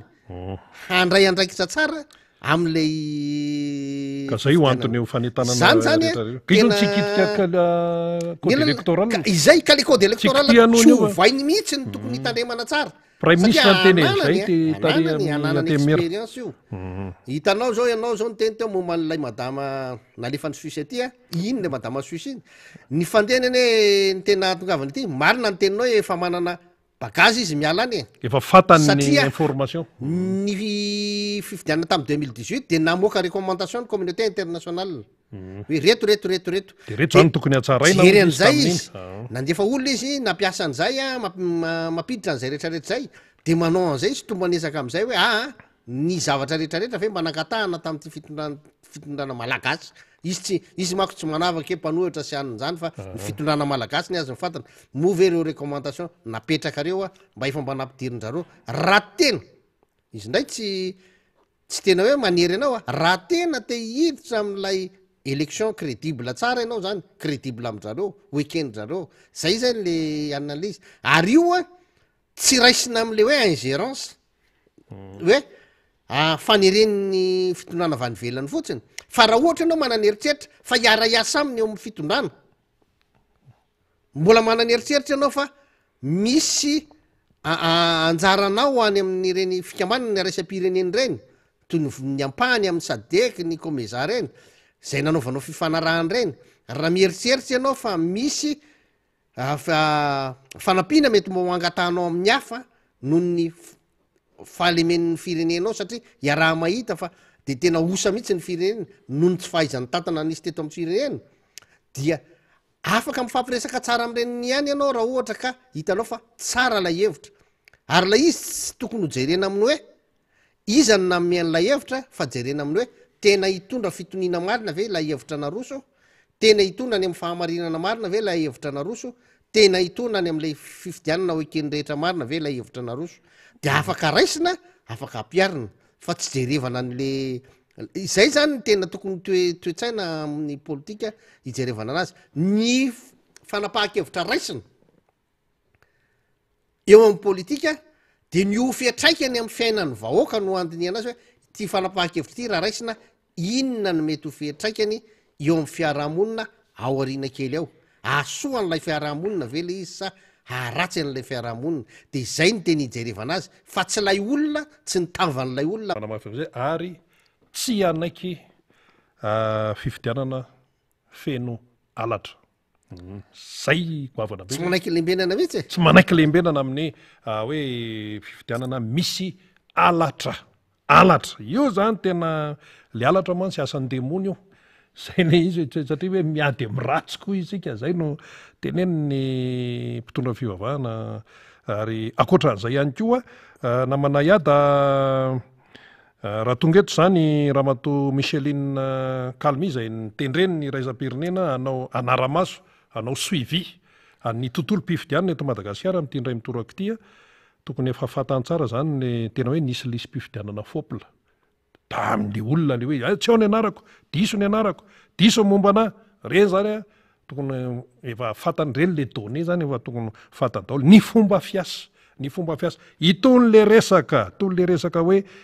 tsy misy ny neutralité amin'ny administration tokony ho fantatra Ramatoa Micheline Calmy re zany ny fomba atao eto inona ihany ko ny resaka hoe faneriterena amin'ny lafiny maro samihafa ny fampiasana ny lokon'ny atoko eo amin'ny fitondrana afangaro amin'ny resaka raha-panjakana zay zay mantsy mifanazavana voananomboka miara-monina de hoe manjaka loatra fifangarona amin'ny zao fotoana zao nefitsika ao anatin'lay fotoana zany efa mampanakaiky an'lay fotoafaela mihitsy ny andren'io fifidianana io de io za hoe andeha hifidy ianao zany andeha hifidy mihitsy de rehefa andeha hifidy aza mijanona eo fa raisiny andraikitra satria misy andraikitra takiny zay mandra-patonga ary amin'ny valiny ary mba tsy eo indray eny tsy zao ny taty fa niova le tary niova le taty niova le tarya dia raisy foana ny andraikitra aza mitamatama mihitsy manoloana ny atao hoe asa ratsy zay a ketriketrehana misy miketriketrika misy any zany zavatra tonga de efa hita mazavabe zay misy miketriketrika ka tsy maintsy atrehany zay a toe-javatra izay zany de zao ny tenen'le namany asy moa amin'ny firy ny brom-pifidianana no mivoa zany moa any anatin'ny lalàna any fa amin'ny efatra mihitsy de efa ho avy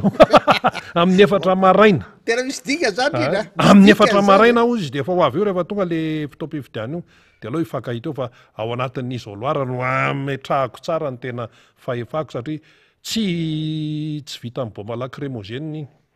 tsy voasakan'ny basy iny fa anahy fahefana rehefa ao anatin'ny izoloara amin'ny efatra maraina de efa ho avy eo za efa nanamarina za va nysoratra anarina sinsisa tokony ohatr' zany daholo tsika menakavy tokony ohatran'zany daholy fa tsy le mpitazana aty ivelany de hoe nanahoana izy tao tonga ny amin'ny be olona ave milahatra ao za matsy le zany fanao be olona ave nanahoana ihany tonga ny amin'ny folo nanahoana izy tao za ohatra mbola tsy zany tsony tsy zany tsony fa tena raiso zany lay hoe hoavin'ny fiainanao satria tsy maintsy amin'ny alalan'ny fifidianana ihany no amadiana nyty raharaha ty sy alana ao anatin'izao fahoriana tena tsy hitanoanao mianjady amin'ny malagasy zao namana iata ankehitriny rina raha mijeritsika de samy mahafantatra daholo fa tena mbola tsy zarizary ilay lisitry ny mpifidy zay mihitsy tena mbola tsy zarizary ary ny tena eo zany a no mbola isaritako ny saintsika mianakavy any hoe tokony isy mihitsy ny aloha ny fangatahana hoe tokony homena roa andro ny olona anankiray ho fotoana tsy esany ahafahany mametraka ny anarany ao anatin'ny lisitry ny mpifidy maninona no miteny aho hoe tokony roa andro tokony sosikevitra mihitsy raha eto Antananarivo a de mety ho vitan'ny atsasakadiny fa zay mandeha any ambanivohitra io a misy toerana riny tena adiny 8 adiny 7 vao tonga eny amin'ny toerana misy ny lisym-pifidianana ianao tsy tonga akory ny any am'le fokotany inona no antanina de hoe tsy eo ny lehibe mifokotany fa nananina fa ohatran'izao fa le lehibe mifokotany inge tsy mahay mamaky teny misy an'zany de hoe any au niveau ny commune mihitsy hany mihitsy ny mandehanao zany manao fanarahamaso an'la lisym-pifidianana de za zany miteny hoe ny zavatra tokony ho atao a de zay voalohany indrindrany alefa alohany a ny fotoana anankiray a roa andro tsy esana fa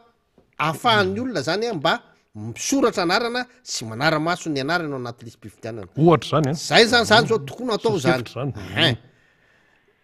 fatary tsara nge rina fa eto amin'ny firenena zany ny mpanao politika tena mizara telo mazava tsara misy ireo politika atao hoe matao abaza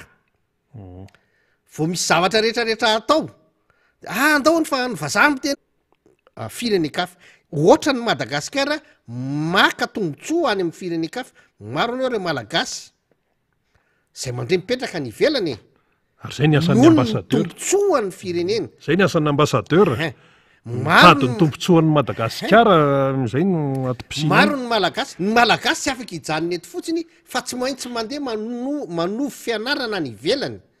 ny zay tokony efa tokony anao an'izany misy fianarana efa tsy ananantsika tsony lay niveau de tsy maintsy rahatovina ny velany zany tsika raha nisy fotoana ny avion tsy mahazo sidina tany Eropa efa kofona izay le fifanarana raha miaina rehetrarehetra tsy maintsy ifanajanao misy ifanajanao misy ifanajanao amin'ny vahiny zany hoe izy manana zay de fampiresahana zay le resaka diplomasia zay miresaka tsara fotsiny fa tsy kosany le hoe satria zao nataon'ny vazaha de tsy maintsy manao tsy zay kosa ny itondrana azy tsy le mpanao politika matao bazaha zany ny ilainy fa tena le hoe mitandro ny souveraineté nationale ny zon'ny firenena ny fiandrianam-pirenena ary manaja koa ny fifanarahana amin'ny any ivelany zay lisy fa itsika tsy manaja zay le resantsika eo zay le problème ka rehefa tonga eto reny avy amintsika le olana le vahiny io zao tonga eto izy fitantanany eto Madagasikara manana ny asany izy tonga eto itsika malagasy za de mitodika amitsika vahoaka malagasy mihitsiny itsika tsy hoe matao abaza tsy zay le antony atongavana eto ka mahatonga anay miteny anareo ankehitriny hoe itsika tokony ampiseho zavatra tsara ho an'ny vahiny zany satria maninona ny fiaraha-miasa nge no andrasantsika aminy izy eo ijery fa nandearako ny tokony izy hoe ny fifidianana eto madagasikara izy eo mijery fa movy ny vahoaka malagasy iray manontolo ny vonina sy ny andray anjara tamin'ilay fifidianana ny vonina sy nandray anjara nametraka ilay filopirenena ary tena filopirenena napetraka ny vahoaka marina ve io vokatry ny fifidianana tamy 2018 any ny olona nge matony nanana recommandation rina de nahita izy nisy tsy fetezany be debe mihitsy ary ny asa arak'izay tsy fetezan'zay satria fatany fa nisy tsy nety le fifidianana fatany fa tsy tena ny vahoaka iray manontolo nametraka le mpitondra de naharisarisa izy tamy fiaraha-miasa ary zany no anisany tsy nahafahany fitondrana nanatanteraka ny UEM izany ny anisany vatony sakana ngedabe tsy nahafahany UEM nyroso satria naharisarisa ireo mpampiasa vola avany velany rehefa nivoaka ny voka-pifidianana satria ry zareo akory tsy mitapy maso iry zareo akory tsy azonao rebrebeny ary zareo eo masonao miteka fa rehefa tonga any aminy izy any izy tena mametraka hoe ole retsy le fifidianana nandeha teo nge ka tsy araka ny tokony ho izy le olona lany io nge ka ohatran'zao hoe ny investissement ataotsika eo nge ka tsy manana garantie hoe tena matanjaka be satria marefo satria tsy tena mitoetra tsara io fitondrana io de izany no mahatonga an'lay investissement an'lay UEM tsy afaka nandeha ary zao tsika me raha mahita inona morina no tsy lazaina fa efa nahitana mpamatsy vola amin'ny asa mandeha reo nefa makaiza tsy fantatra hoe mba pilonina firy re zay ny voapetaka am'lay teleferika atao anatin'zay rotaona telotaona nieritseretana fametrahana azy zay ao amin'ny sekolontsika analamaintso ao amin'ny sekolo amin'ny masera zay ny anarako taloha misy soratra ngedabe ao banderona hoe tsy mila teleferika zay atao ato sy manodidina itsika rehetrarehetra mihitsy tsy mila le izy koa aizarakako misy vibe adalo abololohan'le mpianatra isaky mianatra izy de misy tena io ne tsy ao tokotany fa arivelana na ao tokotany na manakaiky le teleferika de mety varina fotsiny izy ry ambony izy ry matematika tsy mandeha de izy ry ambony tsy tena tsy ary io efa nytenen'ny ramatory narakotomanga hoe tsy hitaomatsika anana avany avaradrano akory de tsika avaly amitsika any mako le ohatrany tokolo maintso oatra mbola be de be any zay zany zay zany lazay no makilina le tsika tsy mitrarahano io na misy io na tsisy io fa misy nge tsara tsisy io tsara fa le izy nge tsy le zavatra ny ratsy fa le fomba fametrahana azy ny tsy mety tsy misy fampiarana raha ngaty eto amty taso tena didiko fe lehibe fotsiny zay le tena olana am'le izy lasa tsy akasitrahan'ny olona tampoka le satria anaovanao didiko fe lehibe era-pandalovina any amin'ny sekolim-panjakana tsisy problema maninona amin'ny privé ny tsy anaraka zay mantsy le fitenenana ianao avany le izy tokony hojerena foana ihany le tombontso zay hoa le teneniko hoe rehefa mandray fanapaha-kevitra ianao amin'ny fitonana ny tany sy ny fanjakana ny zavatra tena tsy maintsy dinianao de hoe ahoana no mety ho fetraika an'io zavatra io eo amin'ny fiarahamonina ao arina kely ao saika nalefa atao amin'ny Saint-Michel aloha tamin'iny eka iny de ny fanatao tsy nanaiky ny tao amin'ny Saint-Michel ny mainto amin'ny lalitra ny rehetra nalefa ny ery amin'ny katolika ary amin'ny masera indray Saint Joseph d'Aoste ny eo amin'ny sekolontsika analamahitsy hoe ampandalovina tsy manaiky koa ianao de amaky ady amin'ny katolika ndrefa zany ny dikan'izany rehetrarehetra zany nefa ny raharaha ary tefa manahirana io mako ny tena marina nge ny fitondrana fotsiny tsy mandray ny tosokevitry ny mpanao politika maro za miteny anao rina fa raha ohatra tena miasa ny fitondram-panjakana sy mahay mieno na tsy haino azy izy fa mahay mangalatahaka ny parti politika rehetrarehetra rina de mametraka n'lay projet de société any ao amin'ny ministera ny atitany zay indrindra ny projet de société an'ny antoko politika rehetrarehetra zany afaka anana ny mpitondra fanjakana satria zoany tanteraka ny mijery an'iny any de mijery an'iny any ahoana no mba sosikevitra rehetra na tsy anany antso an'le parti politika izy izy fa mijery an'reny any hoe ahoana zany nge ny ilaina ny renseignement général ao amin'ny any izany ny ilaina ny conseiller politique afaka jerena tsara hoe ahoana daholo ny projet de société an'reto parti politique reto inona ny mety hampandripandra ny sainy aminy ahoana ny hevitra raisiny amty momba ny fananatany momba ny fambolena momba ny raharaha zany raha manao an'izany izy miasa tena politika ohatr'zany izy efa ela izy ny tafavoaka amin'io raharaha io fa ny tsy fanaovany an'izany ny tsy fisian'izany eo mihitsy ny tena olana arina mba zatra tenen'le conseiller be deaibe sa hoe titre fotsiny hoe za conseiller an'zao za conseiller an'zao nefa le fireneny ty a hoe hevitra to inona raha ny tenenyn'le mpanolotsaina isan-karazany be deaibe any rehetrarehetra any a nefa ny fireneny ty tena vadimy avy any am'rambony za miteny anao reny mahafantatra conseiller ny filoham-pirenena anakiroa ny fantatro miresaka amiko fa inao nge miresaka aminy de izy mataotra ny filoham-pirenena tinona mahaconseiller an'zany ko tsy alao miala zay ny teneniko anao ianao miteny aminy de milaza izy fa mataotra n'lay filoham-pirenena izy mihitsy ohatrany tsakozako hoe ianao raha tsy mifamaly conseiller ve nefa izy nefa indray mandeha isan'andro amin'io filoham-pirenena io tsy mpanolotsaina anao zany zay mihitsy kenako mitovy fisaina anao ko tsy nihoatry ny taolo mandeha raha izy conseiller le olona nefa le olona tolorake raha tahorany de tsy andeha mihitsy zay mitovy hevitra mpivady de rehefa tahorany de izy kalma fotsiny ianao fa mety io mandeha ny rehetrarehetra izy zany zany de tsy ampy ny fiatomboan'ny fanoerana ny tokony ho raisy ny fanjakana nke de ny mpanolotsaina azy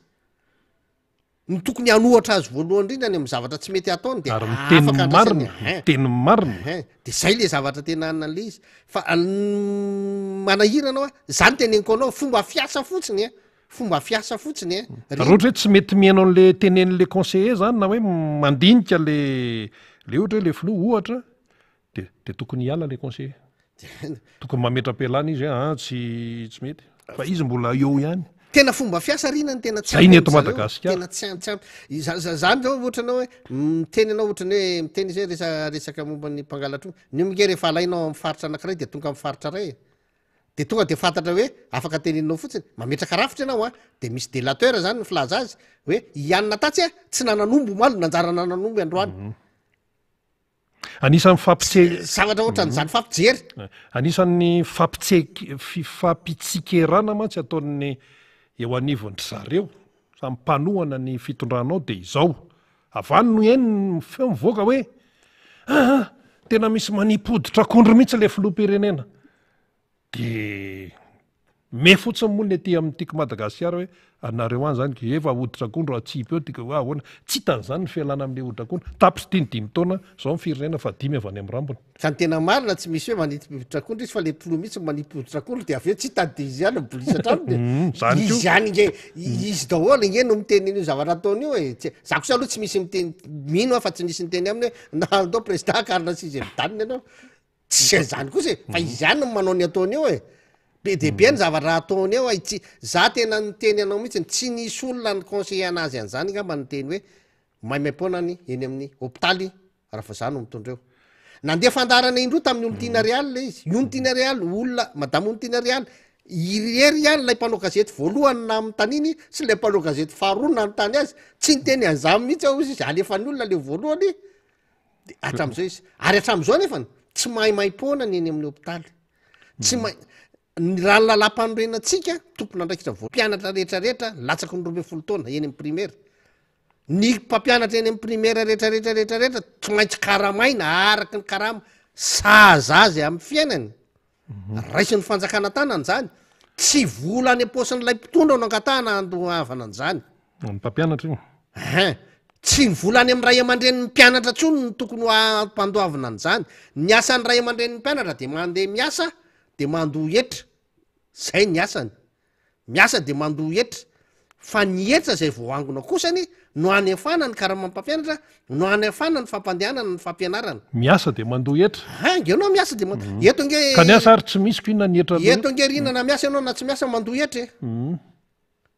na miasa ianao na tsy miasa mandoa etra na mpangalatra renao mandoa etra na mpivaroteny ianao mandoa etra satria ny zavatra vidinao rehetrarehetrarehetrarehetra io ny etra farany ambany indrindrany de ny TVA 20%. Ny 20 isan-jato ny vola sasaranao io dia efa etra avokoa io ary tsy maintsy efainao io raha mitsofoka mpivarotra anao de voaloha io fa tsisy hoe za hiala amin'io tsisy an'zany tsisy an'zany gasy tsy mandoa etra zany kazoalina sy lasantsy fidina de efa misy apahany mandeha mankanefa lalana potika tsisy misy etra iny hafa le etra 20% de hafa ndray ndray eny hafa iny le resahanao ndray manko tsy etra ndray le anankiray fa ohatrany hoe cotisation eny efa am'le lalana fa alaina iny am'le ndray zavatra no tena tsy vola tokony tantan'ny fanjakana iny fa iny tena tokony hanaovana le entretien na lalana iny de ona ny lalana zany zao akoatran'ny RN-nay aka ataonay ratsy RN-nay zao mba tsara ataonay ratsy tsara ny lalana am'izay nareo amin'ny fifidianana sahirana tsy manana hélicoptère ay misy ifandraisana zany zay adray misy ifandraisana zay rehefa ratsy ny lalana rehefa ratsy ny de misy lalana candidat tsy tonga ria kodaoda ariva sasany ihany tonga zay ihany ny manany hélicoptère zay atao ary ny hélicoptère nareo ary mety tsy menay lalana anidina mandeha tongotra ary nareo sakana anaiko nareo raha mandeha tongotra nareo sakana anay nareo ke raha mandeha mandika ny atsena nareo tsy nareo ary andeha avela etsena tsy avela fa lepasana lakrimo ahoana ianao ny eritreritra fa mandeha tongotra ary ianao sakana anay keritreritra ampiasa hélicoptère tsy mampiasa hélicoptère zany ianao fa zay ho an'ny sasany zany de isiditsidina reny hélicoptère eto dray ka zay inona moa no avantage alainay raha ohatra ka avelanay andeha hélicoptère nareo fa de ataony mianahany eo ny lalana de miafinareo amin'ny lavaka misy lalana io ary eo amin'ny ohatrinona moa ny volona anankiray amin'ny hélicoptère zany io manahirana io rinona sa ohatra eto makany toliara ohatrinona ny volona misy ihany manahirana io ary tsy io nge tsy le hoe tonga eo le hélicoptère anao de raha tsy hoe le hélicoptère mandeha amy lasatsy ka no azonao de mba misy varotra lasatsy any fa rehefa le kérosène iny nge rina problème avy eo fa na ividy ary anao tsy mahazo na ividy azy anao tsy mahazo ary fatary tsara fa iny hélicoptère iny rehefa tena manao propagande ianao a de misy toerana any ananonanonany tsy maintsy ametrahanao le kérosène satria tsy mahavita an'le alavan'le lalana zany le hélicoptère hoe anina de mety amin'ny atandro izy de efa tsy maintsy mandraindray ery amin'ny toerana ohatran'izao de na iny toerana ametrahanao azy iny azy raha tsy miafina fa hoe tena andeha amin'ny ara-dalàna ianao tsy mahazo autorisation zany ianao satria eo am'le fepetra rehetra apetraka hoe tsy maintsy zao ny fepetra itoeran'lay kérosène vao afaka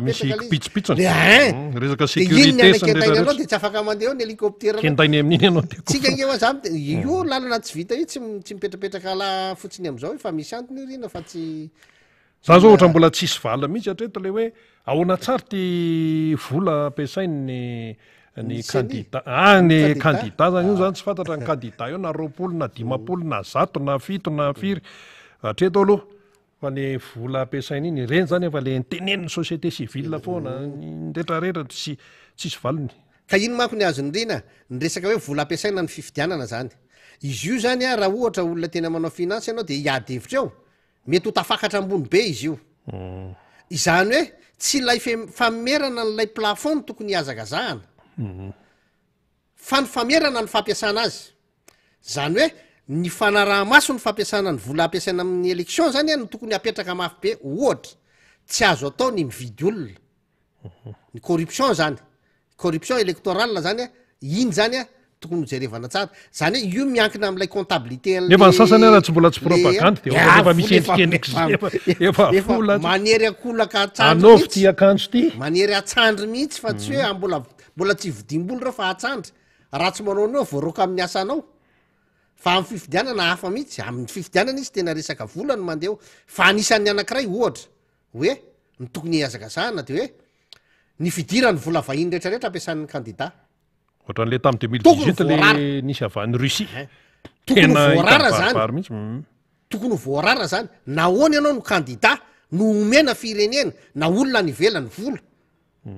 fividianana zany corruption zany lasa tsy candidat malagasy fa lasa fa candidat ny Rosiana na candidat ny Karana na candidat ny Frantsay candidat ny Amerikana na candidat ny Sinoa dikan'izany a efa tokony azo atao candidat tsara zany malagasy mametraka an'izay lalàna am'izay hoe tsy maintsy misy antony mazava tsara ny vola ampiasainao a ny dikan'izany raha vola amina société avy any ivelany na vola avy any amin'ny firenena avy any ivelany na vola amina société avy eto toerana de tokony tsy ho azo ny candidat ampiasaina tokony tsisy candidat ho tohanan'izany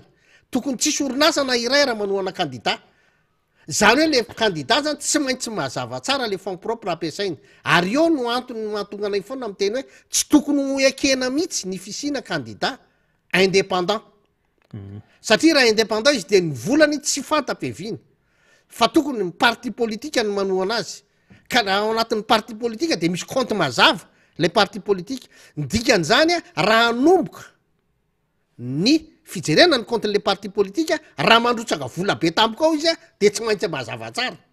fa tokony vola efa antonany ny volan'ny parti politika hoentina miatrika fifidianana izany no tokony azakazahana fa renzany hoe tsy maintsy mazava tsara ny fiavian'le vola ary misy mihitsy ny barema hoe ny vola azo amin'ny reto tsy azo zao nge ny ataontsika ohatra hoe ny tondra am'izao ve ozy izy ianao de tsy anana vola vahiny any ivelany any raha itsika mijery an'reto volamena mivadika vongamby reto tena misy mazia zany e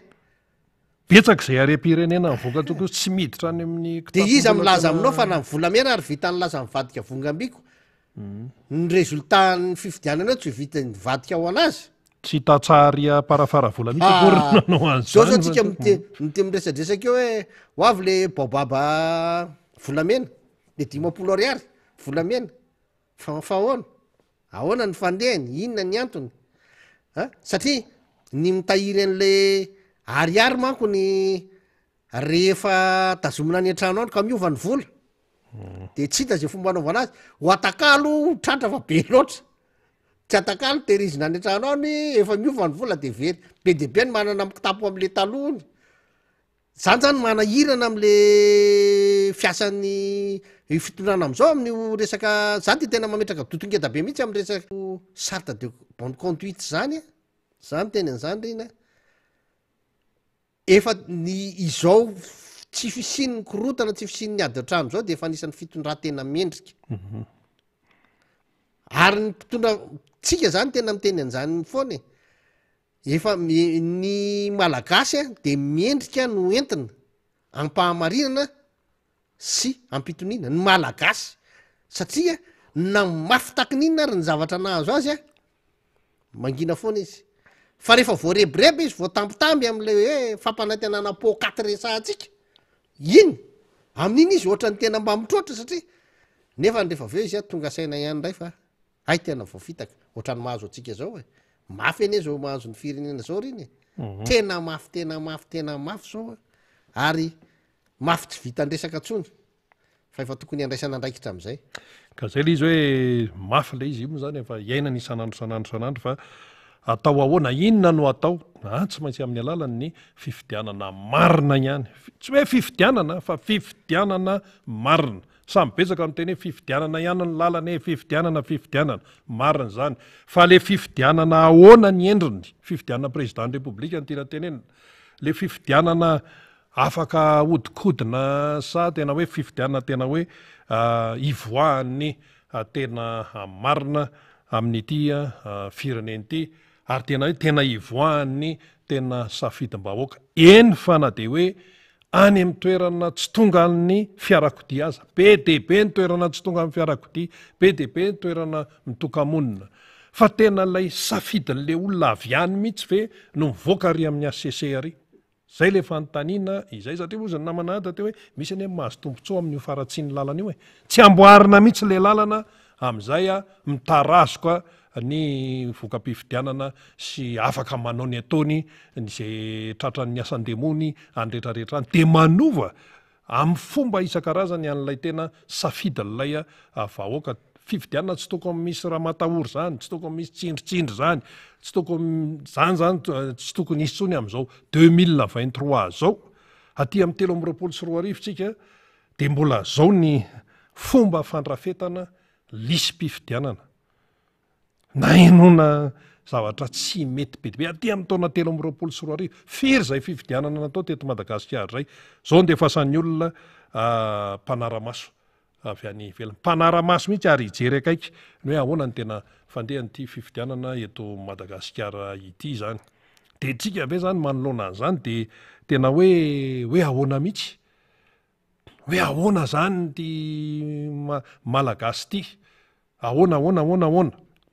teo mantsy tsika namanandra ny teny teo hoe tam'le tamy 2018 ambony be ny tany tsy fahatongavana ny fidy ambony be ny tany tsy fahatongavana ny fidy mifanoherana ve zany de tsy mahita mihitsy mba hoe zavatra tena mba mandeha zavatra mety ataony fitondram-panjakavana areo rany de tena maizina daholo Madagasikara tsy mahita zavatra tsara mihitsy ve zany nareo de hoy aho hoe zao fotsiny any fantatro fa adimy avy any amin'ny rambony Madagasikara zay ihany ny any fantatra ary tsy ny teto Madagasikara ny namoaka an'io filarana io fa ny iraisam-pirenena ry Centrafrika reny maresika fa Centrafrika koa zao fa miketriketrika da misy ohatranao ka oka tsy ho diso hevitra hoe zao ary ianao voafatotra ny fifanarahana nefa mbola atao hoe manao zavatra tsy mifanaraka amin'le mifanarahana indray raha misy angamba ny firenena tena atao hoe miala amin'ny fifanarahana zay fanarahana amin'ny resa-pirenena de Madagasikara koa anisan'ny voalohany toa angamba mety tafitra any amin'ny dimy voalohany mihitsy tia mifanarahana zavatra ahona zao nitatitra momba le fandaniana vola momba ny Covid hatram'izao iny mbola notanian'ny olona foana vilany 8 millions le vilany 8 millions vidiny vilany 8 millions hatram'izao aiza zao mivalana zany manala baraka zany zavatra manala baraka ny resaka diplomasia tena manahirana ny milaza zany le imazy Madagasikara mihitsy no tena manahirana sy mampalahelo eo anatrehan'ny zao tontolo zao inona nefa mahatonga an'izay avy atao anatiny any io ny tsy fanajana lalam-panorenana nefa misy mamelesona hoe na filoham-pirenena teo aloha na iza de samy ampan'ny lalàna daholo karaha nanaraka ny tena lalàna araka ny tokony ho izy ny mpitondra fanjakana amin'izao fotoana zao de zao ve ny zavatra mitranga ary ny olona nanoratra ny lalam-panorenana sy ny nampandany azy de mahafantatra tsara ny hoe mety ho fipetraky ny fitsinjaram-pahefana atao anatin'ilay lalam-panorenana ny zava-misy ankehitriny de ny olona ny manam-pahefana zany de manao fanapara-pahefana ny manam-pahefana rehetrarehetra miparitaka eran'ny Madagasikara tsy fitsinjaram-pahefana no misy eto fa fanapara-pahefana zay zany ny olana misy eto Madagasikara tsy fitsinjaram-pahefana tena izy fa fanapara-pahefana tena izy zay misy eto Madagasikara izany mahatonga ny reny hoe iza no anaparana an'le reny olona manam-pahefana eritreretintsika fa manam-pahefana ary na ny vahoaka na ny olona na maramila ary de eritreretin'ny olona manam-pahefana zany mahatonga an'le hoe maramila tsisy grady arany afaka mamono olona ary foretan'ny vahoaka reny ny rahantsika nahita reny vao nisy enda namono olona anankiray de niny tisy teo androndrakely tena zany misy eto ireo tenenitsika hoe manam-pahefana rehetrarehetra gendarme na polisy na miaramila miparitaka any rehetrarehetra ny mera ny tsy ny mera moa zany ny olom-boafity manko no tena betsaka ny olom-boatendry no tena mpanapatra fahefana ny préfet niny tena manahirana ary zany nge no mahatonga ny fitsaram-bahoaka nefany satria maninona ilay vahoaka mahita hoe nisy fahadosoana nisy fahamelohana le olona aterina any am'ilay manam-pahefana rehefa avy eo votsotra ho azy eo tena mahakivon'ny vahoaka le izy hoe to rehefa izay vahoaka no ohatrany manao fahadosoana kely tena voaporotra mafy nefa rehefa ny jola sy ny karazany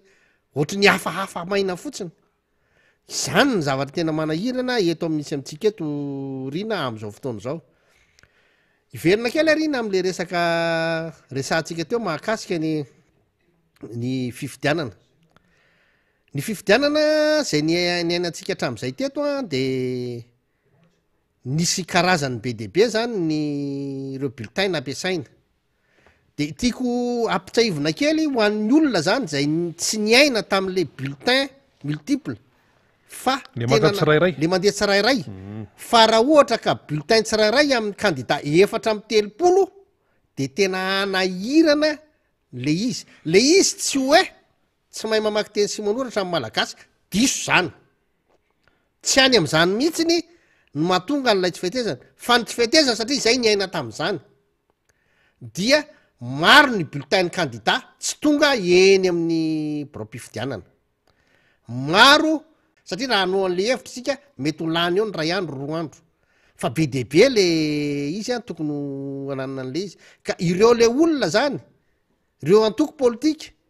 mitarika kehitriny fa fiverenana amin'io bulletin multiple io de osaka hoe mba hoaka zay re tompoko tena mitarika atsika any amin'ny fihemorana nareo marina fa ianareo efa le antoko politika ny aina tamin'ny fanaovana an'izy io anananareo expérience izy io de aleo mba tsy averina satria manimba ny firenena fa aleo ny efa firotsona natao a mba hotoizana ary io fiarahantsika miasa amin'izao tontolo zao a de tokony hoekentsika le izy a rehefa izay no mety ny zava-dehibe de hoe ny zavatra tokony ahitana fahamarinana de tokony hotoanana sy apatsakana tsany reny ka eny a mamaraparantsika fa le izy keo mantsy namana iada rehefa le toe-tsaina mihitsy ny efa mipetraka hoe angalatra hoe angalatra na bulletin unique io na bulletin multiple io na ohatran'izany a de tena misy am'teny hoe gasy any mahay zavatra hitany foana ny alana amin'io volan'ny raisam-pirenena rery hoe tia lanina amin'ny covid mbola hitany ihany ny ananina anazy a fa ny odikotonina azy hoe tsy voany lay fahamarinana ka le foto-kevitra de hoe fahamarinana mila mivoaka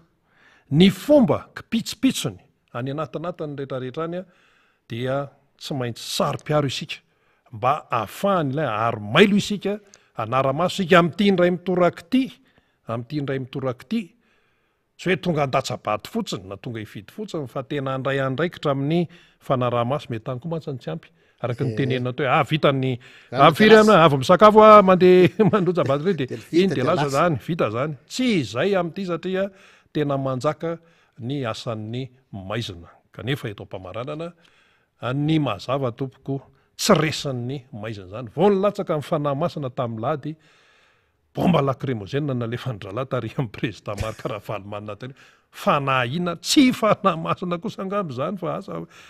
fanahina aloha fa de amaraparantsika namana iady andao ya ny asiko fitenenana mihitsy rina farany ilay resaka fanapohana bomba lacrymogène ny bomba lacrymogène ampiasana eto Madagasikara aloha anay mpiaro ny tontolo iainana de mila zay makony zany ao am'le resaka hoe protection ny coustozone sy ny inona tsara moa ny composition izy iny tokotrany ny protection ny cousteau zay zany zay misy le bomba lacrymogène ka zay misy gazy à effet de serre le taloha de tokony hojerevana zany satria ny fahafantaranay anazy de ohatrany hoe ampikampon-javatra ampiasainy any ivelany tsy ampiasainy tsony no ataony don aty zany hoe ny zavatra efa voararany ivelany ihany no ampiasainy ataony don aty simika zany simika mihitsy ny ary makarary manepotra ary raha voan'ny asoma zany le olona dia manepotra izay le tena hoe lay fomba fampiasana le bomba lacrymogène tsy ohatrany reny ilay zany tsy mandatsa-dranomasy fotsiny manepotra mihitsy fa tonga hatraty amin'ny appareil respiratoire tena le fomba fampiasana an'ireny reny raha ohatra hoe eny an-tsena ohatran'ireny tokony maka précaution mazava mihitsy zao de le tany filaminana satria napopoka fotsiny tsy lay olona ny tangorona nanantona ny Marc Ravalomanana irery no ny poin'lay izy fa lay olona atao am'le tsena rehetrarehetra le gendarme koa nisy tratra satria efa nisy tangorongorona teo le izy zany tena hoe misy fepetra fampiasana an'izy ireny fa tsy hoe tonga de ampiasaina fahatany fotsiny ohatran'izany satria mbola misy antony hafa zany afaka ampiasainao alohan'ny anapohanao ny bomba lacrymogène reny tokony anana moyen anao anana moyen na rano anao anaparitano an'le olona rehefa tsy voatosika am'izao izy fa reny efa tena efa hoe dernier recours ny fanapohana bomba lacrymogène reny ary zao liany iny le any ambanivohitra ny ve de tokony ampiasaina andreny nefa fatatsika fa na ny fanafody itsabona tena ary zao efa manahirany asma nge no entin'ny bomba lacrymogène ary raha olona voan'ny asma ny tratran'iny tonga de mety ho faty eo mihitsy iny tsy hoe mipoka eo iny de eo ihany fa entin'ny rivotra iny vovoka ohatrany vovom-paraky iny entin'ny rivotra iny de mandeha any rehetrarehetra any sady manimba ny respiration any amin'ny 2 kilometre idinany iny zavatra iny a rehefa midiny iny memavesatra iny rehefa tratran'ny amandon'ny rivotra de miverina midina many any mbola misy olona mifokan'iny ndraiky io misy zazakely mifokan'iny zany hoe reny zany tokony efa misy fepetra mazava tsara mihitsy vao tokony ampiasaina fa tsy ohatran'ireny ary zao le izy ny lalàna ny tokony ho avoakan'ny fanjakana rehefa ohatra andrara ohatran'io nareo ny Flora Marc Ravalomanana raha ny fahafantarako azy de ohatrany mbola tsisy didi-pitsarana nandrara azy tsy handeha eny an-tsena tsy handeha eny amin'ny arabe sy hoe ohatra mba tsisy an'izany fahafantarako azy ary izy mbola marina sarta manokana mihitsy amin'ny ancien président dikan'izany a rehefa mandeha eny izy a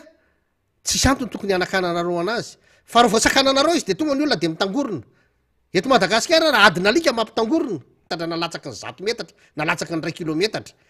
am'izay ilay vahoaka tsy nitangorona aminy am'izay tsisy olona mitangorony ao ilay vahoaka azonao rarana tsara tsy anantona azy fa izy tsy azonao fefena tsy hivezivezy afaka mandeha am'izay tiany alehany izy ohatry ny tiako alehna ho eny an-tsena na ho eny tanety na ho eny ambony tendrombohatra na ho aiza